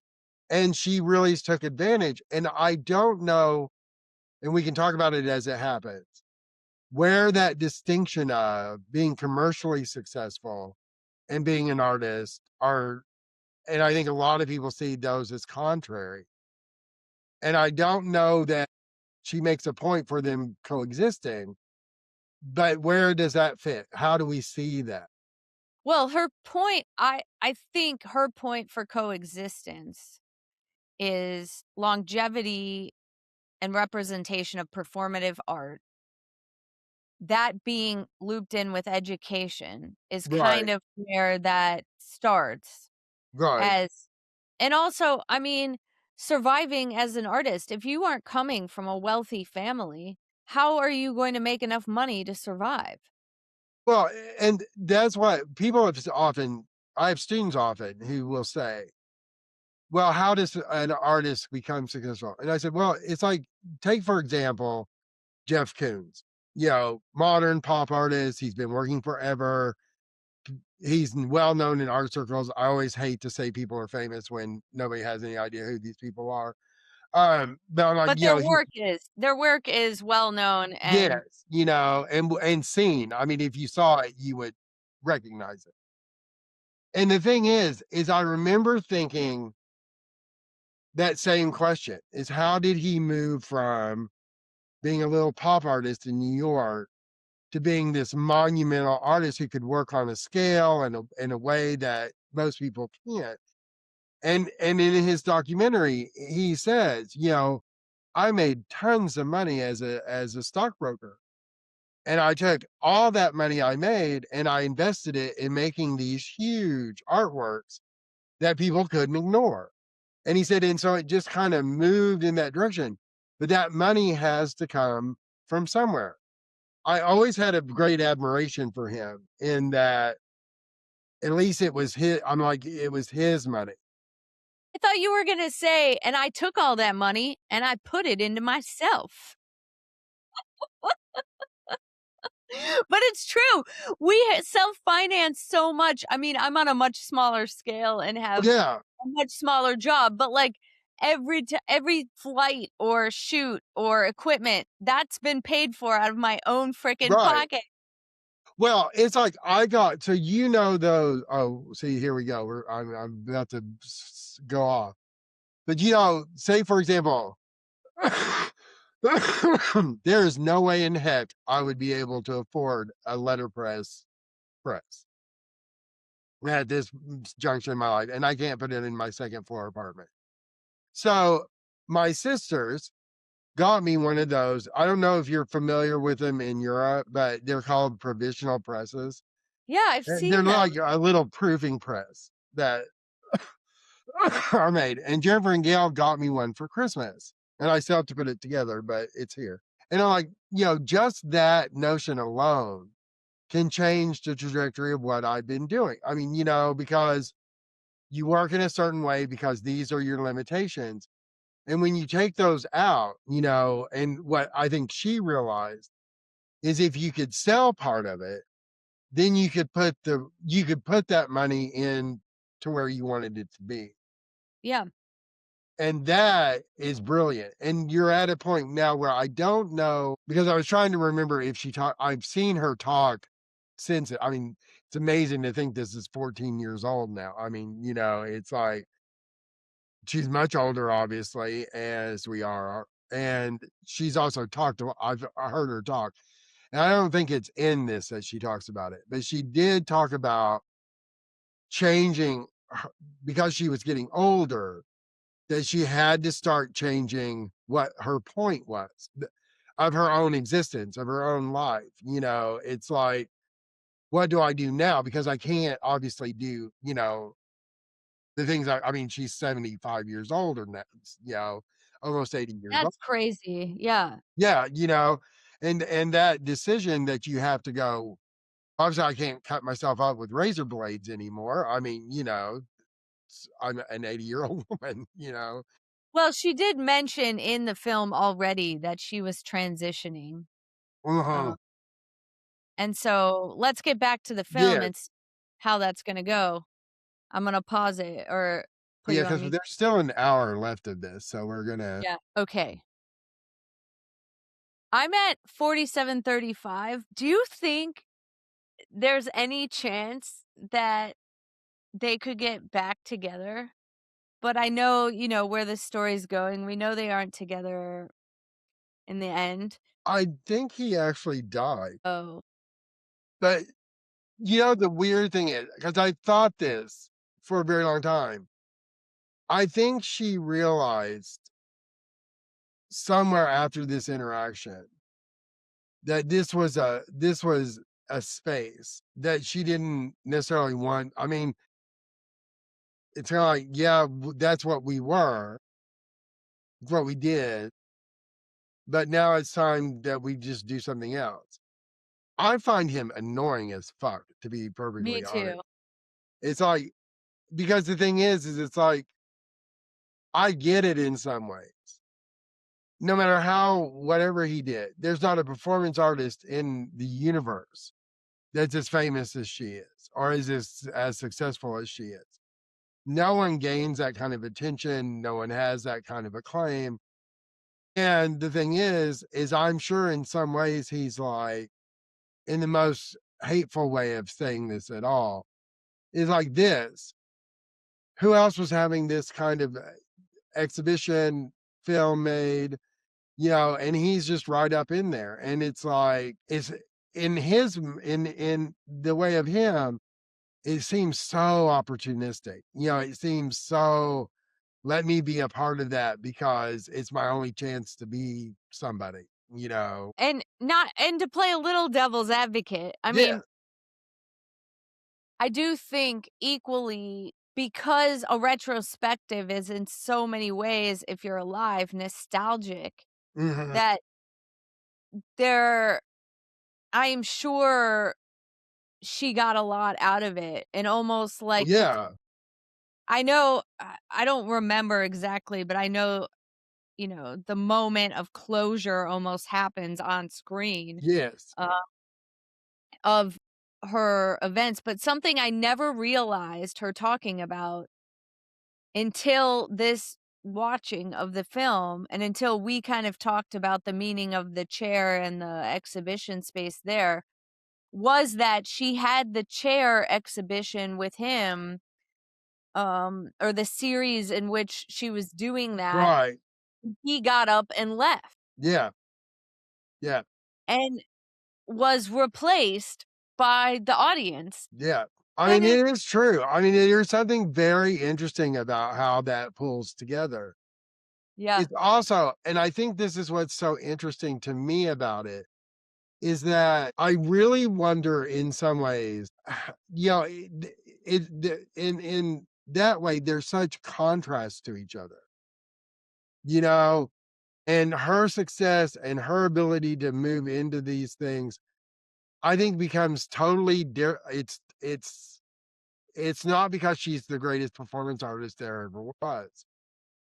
It's not like there's just, it's unavoidable how, it's not like she's made, the Sistine ceiling of performance art. I do think it's a perfect combination of things, her personality, and then her ambition after they broke up to kind of control things and and move things in a totally different way. But there's so much that's just dependent, and we can't get into this at this point. But there is something about the whole idea of the art versus the artist, you know, because her work is interesting, she's interesting, but if she wasn't her, I don't think anybody would give a shit. yeah. Yeah. I mean, you know, there wasn't Yeah. an upswing in Ulai stories after, whatever. You Yeah. know, he didn't regain fame. And to me, their works together are much more interesting than the other things she's done. There is a power with of them together for Yeah, sure, that I would gravitate to over an individual performance in yeah, general. But, you know, I think there's kind of an elephant in the room that we haven't touched on, yeah, which is, in general, the kind of abstraction or difficult to approach thematically of performance art in yeah. itself, Well, and how because a lot of people have trouble. I mean, even me in some of the performances, though provocative and me drawn to the story, reading the context and seeing the documentation of it. But if I was there in person in the 70s, the first time some of this stuff was being performed, um, even with a background in art and an appreciation of all these things, like, would I be impressed? Or what would I like, it is difficult. And so it's how re to talk to people about this. it's really interesting too to say, because one of the things that happened in my art journey was when before I became an art historian and I went back to school and I kind of had pulled myself together, I was very interested in the study of humanities, which is this sort of melange of literature, music, art, etc. It's all about human achievement and why people get up to doing what they're doing. And that was a dying art at the time. And so I shifted and became more focused on art as that went on. And I wonder to some extent, if it's like how much sort of so the other elephant in the room is the curator of this show. That sort of European guy who, talked about how sexy she was and seduced it. And I The found that ex-husband, so bizarre. I mean, I've always sort of found that interesting, but I find it bizarre looking at it now that I'm like, but okay, he's the calm down. ex-husband. No, No. That Klaus guy, they were never married. It's his ability to speak English. Because they Wait, were the never. guy with silver hair, I thought they were married. No. He's a homosexual. Hang Are on you one second. sure? Hang on. Just a moment. Hang on. Are you researching this? I think I do think I looked that up before. Hold on. Because if I remember, oh, I love it. The first thing that comes up is that she was a Satanist. Yeah, she's only ever been married to Ulai. Who's that? Why did he say they were married? I'm not entirely sure because I've wondered that ever since I first saw this because they weren't married to each other. Were they partners? No, he's a curator. I mean, he's just simply a curator at MoMA. I don't understand that at all then. Why are we getting something? I'm getting some kind of notice. I don't understand what it means. Anyway, I'll do some more research and find out because I was very fascinated with that at the time. All right, we Uh, need to figure that out. yeah, Because I was like, she was married to him? yeah, no, they've I wish only we could have her on and ask her some questions. right, Marina. Let's Hey, clear some space. Marina! Hashtag, that's not that. That, not this. Because oh, hang on one second. I know because I've looked this up before, and I think you can find it. Okay, but you were saying elephant in the room. Is that he's very? I mean, like it's very much this idea that there that what we were talking about before, this sort of sexuality, this sort of existence she has as a woman that sort of sells this notion, that sort of sells this idea. And I haven't really ever thought about it before because I found her so interesting. But I'm like, how much of this relies on her persona, her personage, as it does the work she does? I mean, is her work fascinating because her work's fascinating or because she does it? And I thought before that the recreations kind of answer that. But then I realized maybe they don't. Maybe it's just a further iteration of who she is and what she's done because none of those people became famous. I mean, it's not like, oh, here's the great recreator of Marina's art, that's in this. Oh, hello. Hello world. You'll notice our clothes have changed because we're in the second session for our first podcast because we chatted too long. Continuity shift. Oh no. See, that's why I love the fact that you're a film person because you think these things. Well, I thought we should maybe mention it. It's a new day. New day. I feel Same less same like death. issue. Yeah, Oh, that's good. exactly. So I like inspired by our conversation. The thing I was telling Nelson about my husband that I love about talking with you is that we tend not to. I somehow am able to not be Mr. Teacher person. Oh, I have an answer to this. But then you also it seems to me at least, and you can obviously say that we respect each other, but as people who do this, not as our roles and how we do this. Does that make sense? Think we complement each other really well, and you're a really good storyteller and have a way of saying things that is going to be, I think, popular on Instagram Reels, but I love it. And actually, I was thinking, you know what? I'm gonna leave. It's in my notes. We'll talk about it a different day.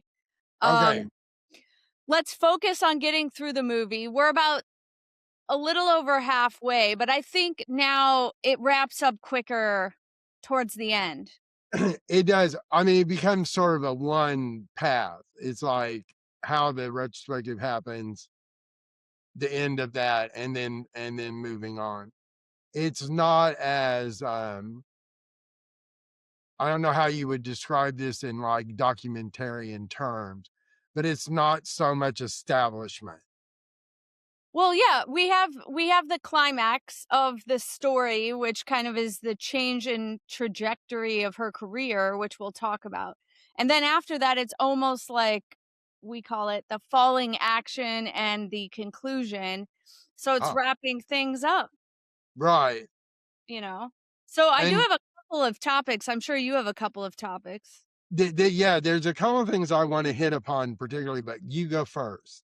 Well, I think we just hit the first big thing that happened while we were um on our own finishing the movie, and that was the relation work titled The Lovers, which was the hike across the Great Wall of China, where she basically learns her partner is going to have a baby with the woman he had an affair with. Right. It's kind of juicy, but the actual moment seems, though it's important in her life, isn't like drawn out or grossly like a spectator sort of sport. It kind of is just, it is what it is. And but also, so here's a question. And it's a particularly, I think, interesting because I think this sort of sets up the whole second part of her life as an artist. There's something oddly poetic, and yet I don't know if it was obviously I don't think it was meant to necessarily be, but like they're having this great breakup. I mean, this great relationship. They're doing these things, and then they're walking towards each other on the Great Wall of China, which I think has this sort of poetic symbolism to it. That is about. I mean, you can't say the Great Wall of China doesn't really have a symbolic separation sort of thing happening to it, and that they are choosing to do the work they chose to do there. And is it just lucky? And like, or is that just the way the universe gives you things? I what would be interesting if you think about it just in like thought experiments is, what if they didn't have this big breakup on the wall? Right. Like, would she have the same story? Would the documentary even work? Or exactly, because would they have just burned out? Because there's one big thing that I realized that I don't think I really realized before. Is so she says, she was 40 and this and that, and she's, d- getting her hair done and she's doing all of these things and she gets into fashion. And she says, and there's money.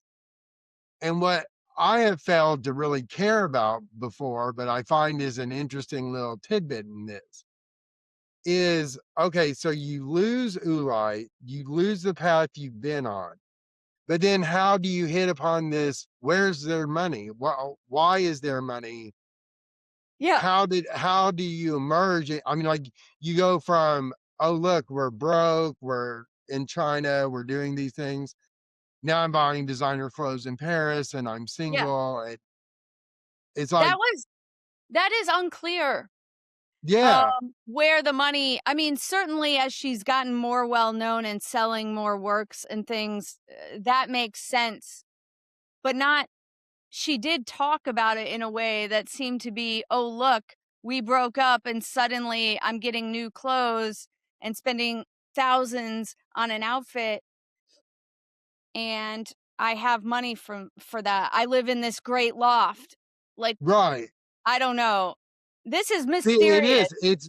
It's because I still say, and there's so many instances where we could talk about this, but I think people radically underestimate the amount of money it requires to be famous and to be seen and known in this particular way. I mean, Well, it's like Ulai says, she starts doing theater and theatrical productions. But where's the path to that? Like, see, to me, I think she missed the opportunity to go, and here's my transition. Here's how I went from being well, part of the reason we're interested in this transition is because of our background and our interest and possibly our audience's interest. Like, this is the sort of hurdle that people spend their whole life and never get over. right, exactly. I mean, So how it's did like, you get over this? yeah, I mean, how did I have it? But even to that extent, and the only other person I know that knows you at this particular moment in time, we're talking about. I said it's like so, but okay. So I've always been sort of interested because my life has always been set goals. Like I decided to go to school. I went to school. Lots of weird things happened, and then I end up with a job. I end up living in a small town in Alabama, just kind of going along and doing all those things. Then I have a huge health crisis. And then one of the things that I think is interesting about that is my derailment in all of that. I can see, I can pinpoint, I go, yes. And, but like, even when my sister graduated from law school, she moves to New Mexico. She ends up going to Massachusetts. She lives in Boston. And all of those things there's connective tissue in there, and I see it. But it's just like you. It's like one day you say, "Oh, look, I'm moving to the UAE and I'm going to do this." And then you say, and that's what I love about you, is it's like, "Yeah, I got a job in Norway." I'm like, "How in the frick do you do that?" I mean, it's like what seems like impossibility. I mean, like it's like, how does that work? And in similar ways, it's like, I Well, go, there's connective tissue that everyone has. I mean, I'm sure I can break it down and explain my connective tissue. I'm sure she can explain her uh, connective tissue. right. We just can't see it. The question may have been asked, but it wasn't included. And I don't think she seems like the sort of person who would hide that. Like, it seems No. like she would be open about that transition, or if she realized if it was moment or if it really was more incremental than it appears. And see, I hate this to be an existential question, but the thing is, but you do. It's like, I remember interviewing for the job I have now. And the question being, well, how did this happen? How did you get to, how did you get point A to point B?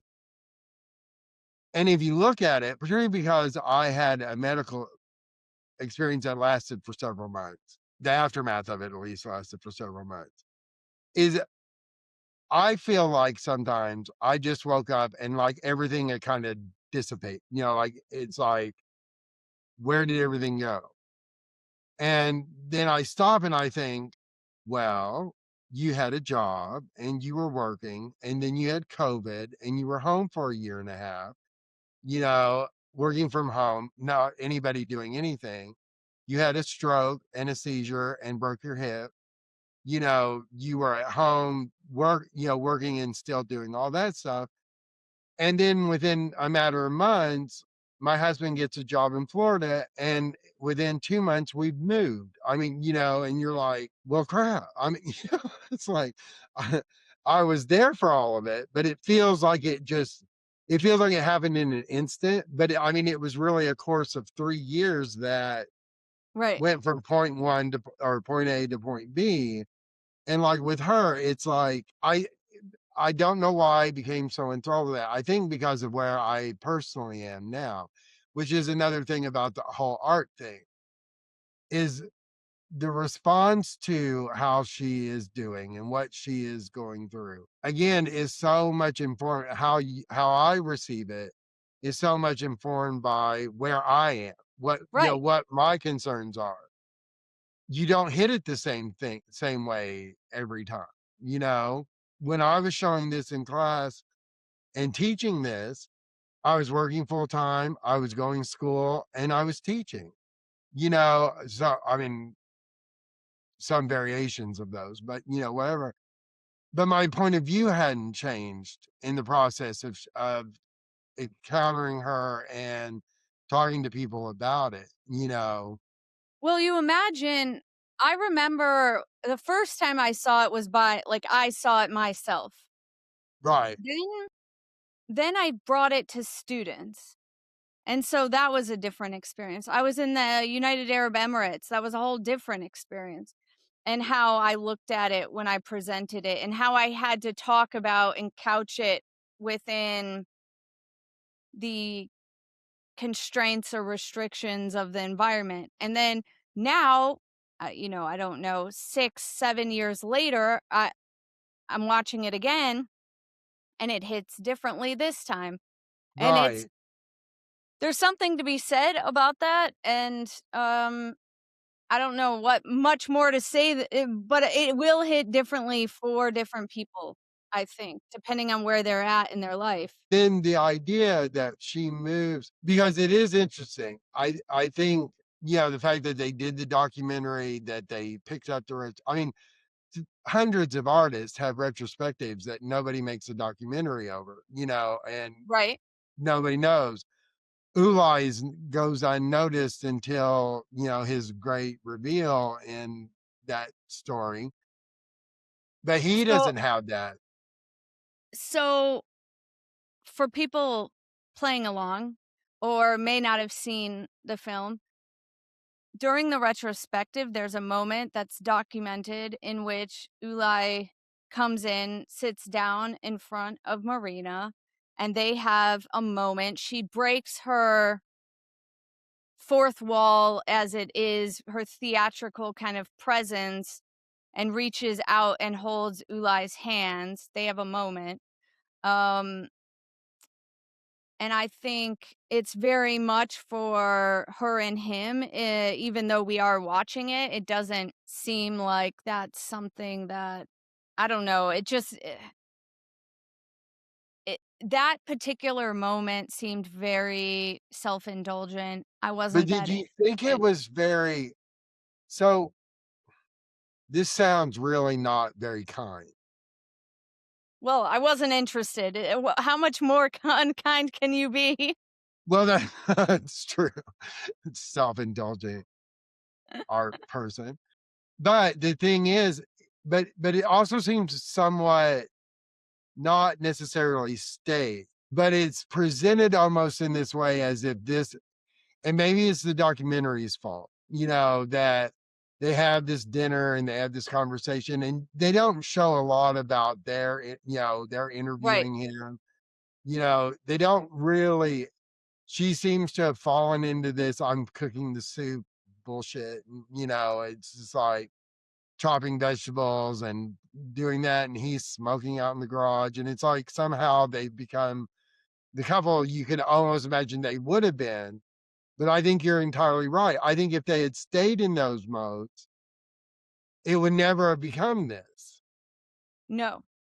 No, that's what I was thinking about, and it comes across to me watching it this time, some of her interactions with him in particular, um, are a nostalgia part of her life and a remembrance. When you talk about retrospective, her living her retrospective in Yes. appreciation of what that was, versus like anything more than that. And it did still come across as theatrical because it was presented in front of an audience. And not Right. just the documentary audience, but the literal audience. The thousands of people who show up, because that was something even from before when they show all the people showing up for this. For the first time in a very cynical way, I thought, well, who the hell knew? There are obviously tons of people who live in New York, tons of people who go to exhibitions all the time. These are not small venues with small attendance, It's also why I don't like that Klaus person, and I'm sure he's a lovely person, but he seems so snake oil salesman, He does come across that way, yes. and it's like, so do you let me ask you this question. You think are all curators at that level like that? See, this is why we do this so well, is because you nailed the question. It's like, is any artist in a position to do so all you need is Lee Krasner, or you need a curator like this dude. You need someone who can sell it. You And no need matter someone to how we sell it. want to think about it, that's what they're doing. That's what they're doing. And I mean, it's the culture and what's expected of the job. And then I think part of it is how he talks about that, and then how he had that moment that was recorded at the end was just a little odd, strange to me. But the moment I liked, and I don't know if it's her manager or what position he's in, they were at the table and she was like, "Oh, I was thinking of adding in David Blaine into Oh, the," yeah. and he's like, not verbatim, but basically is like, "That'll ruin your show. And actually not just your show, but will tarnish your reputation of your work." Right. And I was like, "Thank goodness somebody is there to have that position that seemed very trustworthy and authentic." And so I was happy that that character or person was in her life. And then I thought at the same time how great it was that she didn't take herself so seriously, that she didn't think about injecting new things into Right. her piece. So it wasn't like, I really thought that she's like open to still about collaboration and it's not all about her. And I liked it in that way, although I'm glad they didn't change it in the end. But I Because can I think you have to have someone say no, not and the right time. right. And you see that so often, not to broaden it too much, but the fact is, you look at pop stars, particularly, and fame often leads you into these weird moments and thoughts and whatever. And you really begin to believe, this is the moment Madonna needed someone to say, maybe not that right now, But how do you do that? Because as an artist, if someone tells you right now, oh no, you know, don't do that, well, you're like, I'm sorry, who are you, the artist? Who are you? Because it does Well, require a I don't certain think ego. I would not immediately say that. I think it all Well, depends I mean, maybe on, not. for me, it would be their relationship to me that's been built up over Sure. time for trust. So if I trusted that person, I would ask more questions, but Right. I would not say no, because I would trust that perhaps I can't see sometimes what other people from the outside can see. And saying now isn't the right time isn't saying you're crazy or Right. what are you doing? It's well, that's an interesting direction, maybe not the right time. But can I move us along? Yes, please I have do. I have an observation Yes. from the film. If you noticed when she was working on the installation and design, she had this in her long pose for the artist is present. Um, she had in her chair, she had a drawer that supposedly was an easy to move or remove toilet. Yes. Now, I took kind of as close a look as I could with her outfit. She Okay, has no way of using it. she had no way of using this toilet in her dress. Becky Beamer. See, Okay? that's because I've thought the same thing. She can't hike that 40-pound wool dress she's wearing up to be able to Well, do in the that. wool dress that was red transformed to a lighter fabric of white over time. I get it. Yeah. But you would not be hiding any accident in a white dress. I think No. that she did not need that. Then she ended up with Over time, she got a seat cushion. Then over more time, she got a back cushion. So I'm thinking she's wearing a diaper. Well, I mean, which is perfectly, I mean, you're going to sit somewhere for 8 hours and you're a 65-year-old woman, or a 63-year-old woman. I mean, but I will tell you, thought the other day, for those playing at home, some people involved in this podcast are extremely quick bathroom goers. And I've Ding. seen you in full regalia of hats and scarves and coats go to the restroom, and boom, she's right back. I'm like, see, this is a woman every man wants to hang out with, because most women go to the bathroom, they're there for days, and you're just like waiting and like with this, it's like either she has the discipline, which is what I kind of wrote it off as. She could probably tell herself she's not going to pee for 3 days. I mean, and that in itself become something she can do, because it's like that woman says, she physically is capable of doing extended periods of time doing Right. so. She has trained her body for these sorts of things.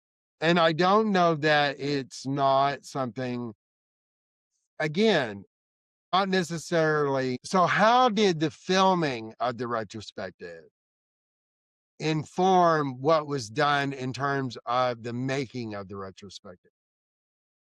Because like, would that interaction have happened if someone wasn't making a film of it?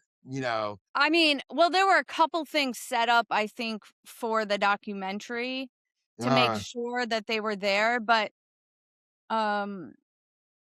what I imagine happening, I don't know if this is true or not. This is me just guessing. I was thinking about this also while we're watching. What I imagine happening is she's on board for this documentary, has given a certain amount of access. And so as they're having interviews, as they're discussing, as questions are coming out, there may have been a discussion of, is Ule going to come to this? Oh, it'd be great if he did. And then maybe it was like, well, I need to talk to him about it ahead of time. So they have the meeting. And then it's described and answered. If he had said no, that would have been a different discussion or interview. So Right, I think that it was in collaboration or discussions with. right, And same with at the last day, they did limit how long people could sit with her. And I think right. some of that was, okay, we're gonna be filming a lot during this day, and people have waited a long time. It turned into, an overnight concert sort of thing.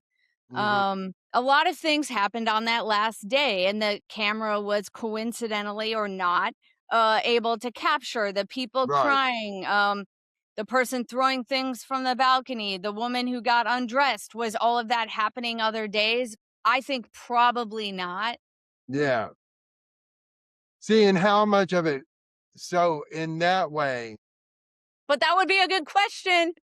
Another yes. good Well, I mean, question. and a good Wait, question for you, because okay, so we you didn't get to you the are a diaper. On the documentary. record, can I say, if I Yes. could speak with Marina, I would ask her that question. It's like looking at her, and you mentioned this before, is that towards the end, and they do this montage of people doing all these different things and particularly crying. And I'm like, why are you crying? I mean, I Is it think so there, bad that I also thought the same thing? Like, is it bad that it annoyed me that so many people were crying? High five. but it's exactly right. And I'll give you yet another reference point. So there's this man who wrote a book called "Why Do People Cry When Looking at Art" or something. It's like, it's about this topic. And his whole point is, or his whole book is about people crying when they look at art, kind of in an unprovoked way. And I thought, because, as it's obvious now to anybody listening to this, is I'm a very open, kind, and generous person, is I thought, well, that's the stupidest thing I've ever heard of.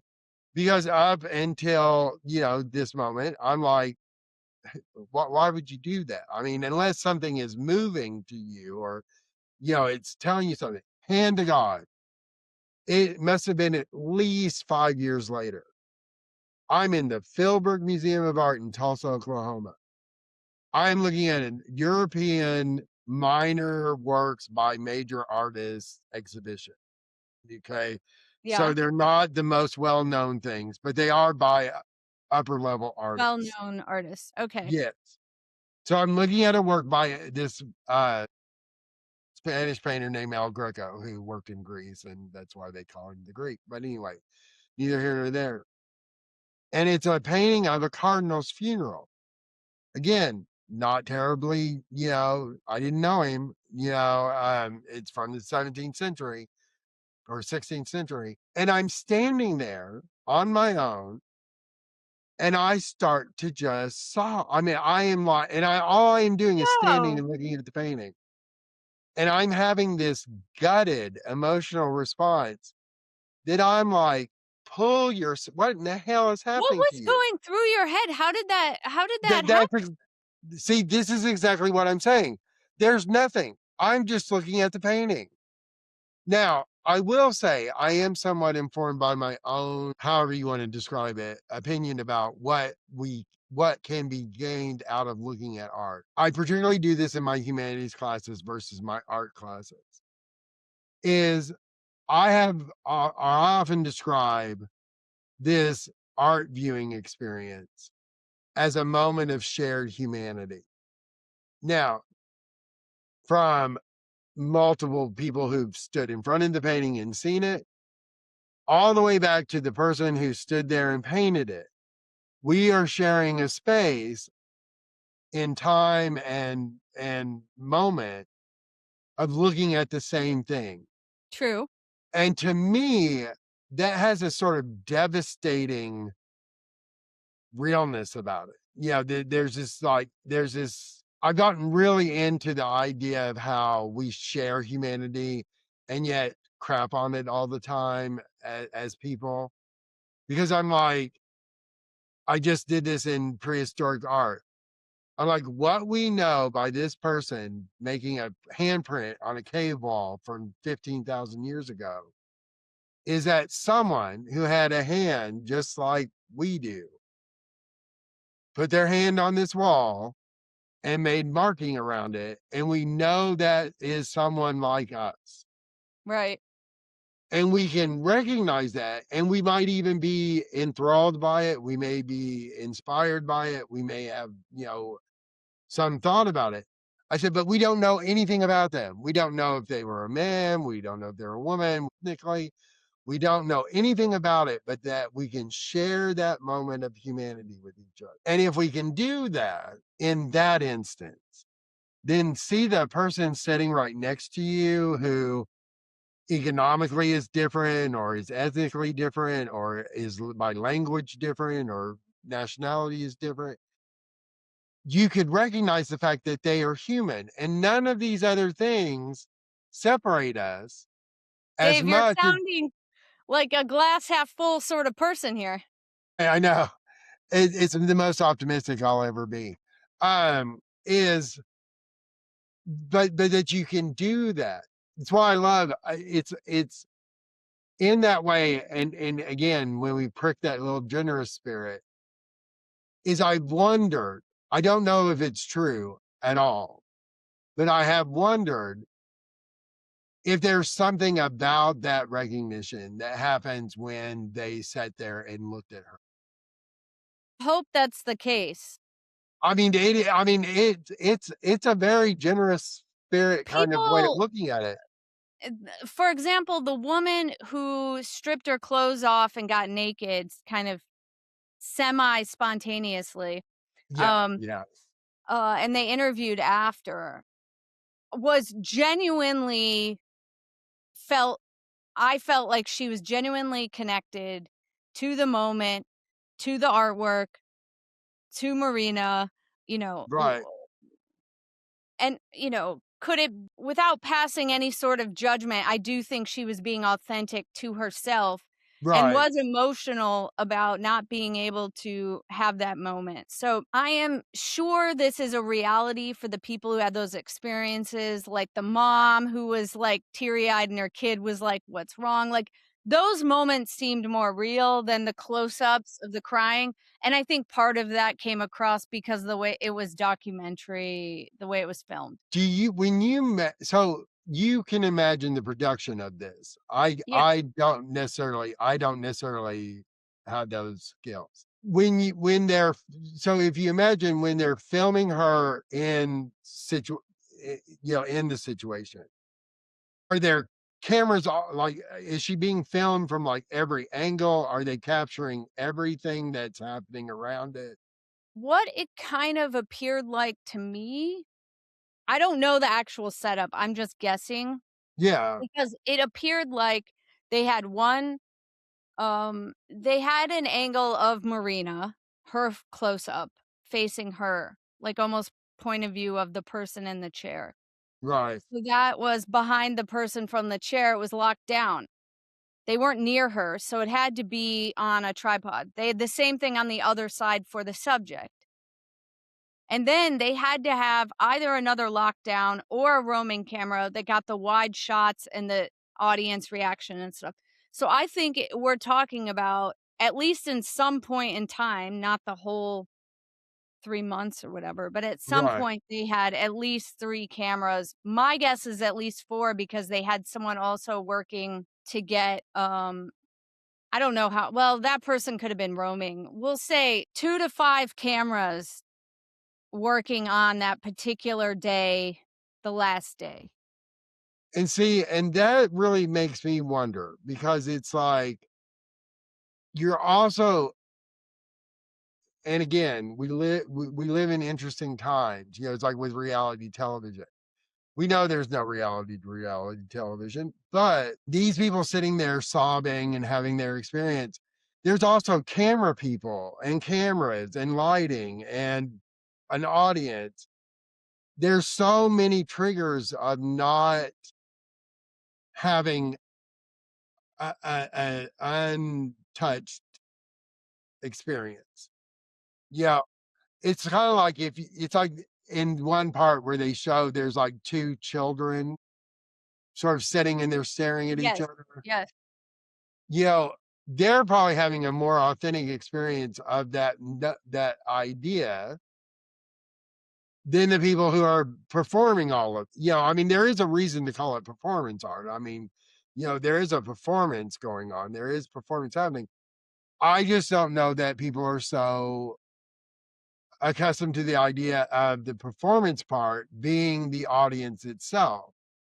Well, that's 100% true, and of course, in this case, when you step onto a stage that has stage lighting, which she wanted, the stage sort of lighting, to when you have a spotlight and stage lighting, it turns into a theatrical performance, and the audience does become a participant in that and gets not only participating in the moment, but gets captured for all time in some way, by the documentary. I'm sure they had to sign waivers and approvals for these sorts of things. So, All those um, people would have had to sign releases, wouldn't they? yeah, Yeah. everyone would had to agree on that. Probably before they got into the exhibit, maybe even when they purchased the ticket. I'm not sure when that happened, but, That's good. Can you make it? This is such a stupid question for this moment. But could you say, like, if you buy a ticket and go into this exhibition, you may be filmed and we'll stop, you get permission by just being there? yes. Like, so, you know, it's interesting. I think when you pull it apart, I've said this is one reason why I got really into fictionalized, fictionalized films of artists' lives. I will say it's so friggin' dated, but anybody out there, including you, is there is a French film made about Camille Claudel, who was the mistress to and student of Rodin. Mhm. It is the most gut wrenching, story of art of any kind I've ever seen. But it's quite old now. Well, you know what I liked? Fictionalized that sticks in my head, and I've seen it many times. I love it. I don't know. Can you guess? No, what? Basquiat. Oh, see, I've not ever even seen that. I love it. I loved it. I Oh, loved I'm gonna it. have to watch that.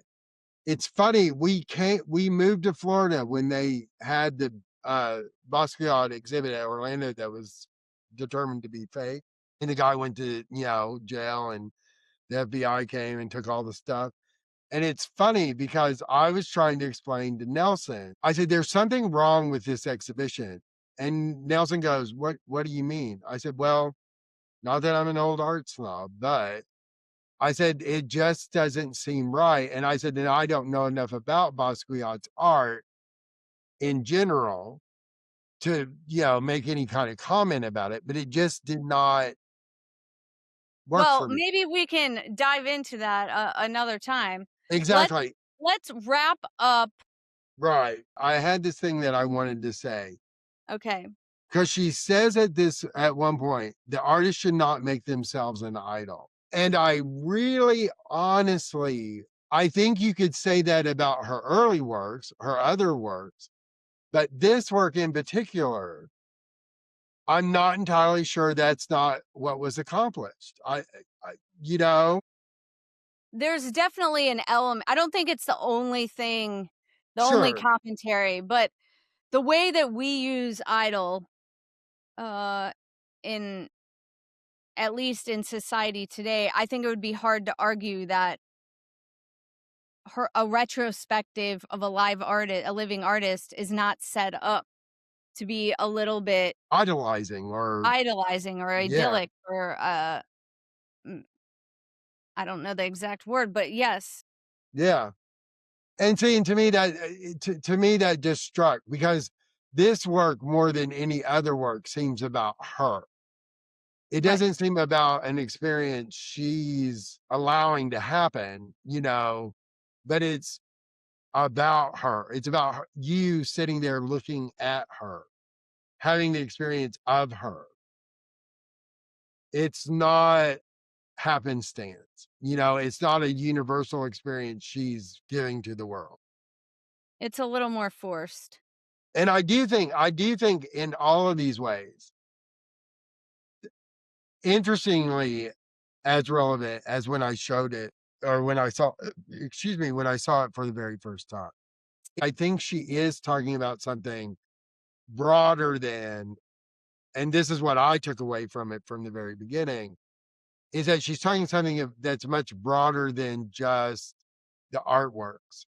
This idea, this thought about what it means to be an artist and what that means kind of has sort of spurred this whole conversation. Is it's like if you are trying to have that conversation with yourself, if you're trying to think about it, it's so worth watching it because it's like, okay, and she shows you how to be the struggling artist, the successful artist, the mega successful artist, you know.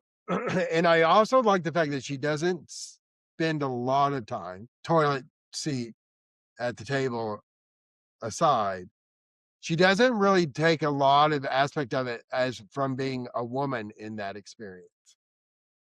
Not too much. I mean, it's alluded to and kind of mentioned historically. Right. Um And it's part of who she is. I it mean, is part of who she is. that whole relationship idea. But It, it and I have to commend her and the documentary team that it really is an evergreen documentary that yeah. lives up to years later being able to enjoy it and watch it again. And there's something, yeah, I think you're totally right because there's something exactly about her that really inspires that. I mean, like, there's something so captivating Yeah. about what she's doing and who she is. And, but I don't feel like I know her. I don't feel like I could step into a situation where I go, oh, we're great friends because I know you so well. I don't get the feeling of knowing her in that way, but I do get the feeling of, like, a glimpse into authentic her beyond the performance. Yeah, I see what I see what you're saying there, yeah. Like, her being able to be even, and I know that had to be difficult to be recorded being ill, Yeah. and, But her then also again, Becky, see, you pricked the bear.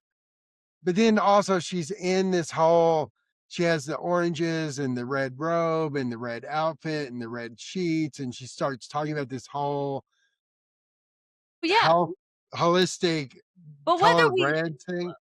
whether we like, agree or we find that, like, disgusting or whatever, that I do think that's her. But Like, so hang I on one think second, because I want to ask you this very real question. yeah. That pricks upon this idea that I just had as I was saying that, being as nice as I am, is but do you think it's shit. Oh, excuse me. Is it's exactly what you just said, and it dawned on me that it's like, oh, you're right. That's who she is. This is that's not. I forget sometimes that our lives are performances. Uh, we are a presentation. This is as much as like we are as anything we've ever done because we kind of are who we are. I didn't even wear makeup today. I didn't put I my eyes didn't on. either. I mean, I was gonna, throw some on, but I said, "No, resist." Um, Although I did think about doing because there was this very popular, for about 10 seconds YouTube video where this man who did drag, teaches math, and I was like and he explains these very complicated math concepts, but in total drag, and I'm like, Well, perhaps you can do that a different day. believe me, I'm hardly an even attractive man. I'm really not that attractive of a woman. So, um, Man. Alright. okay. That's it. That's the end. We are talking about this, not that.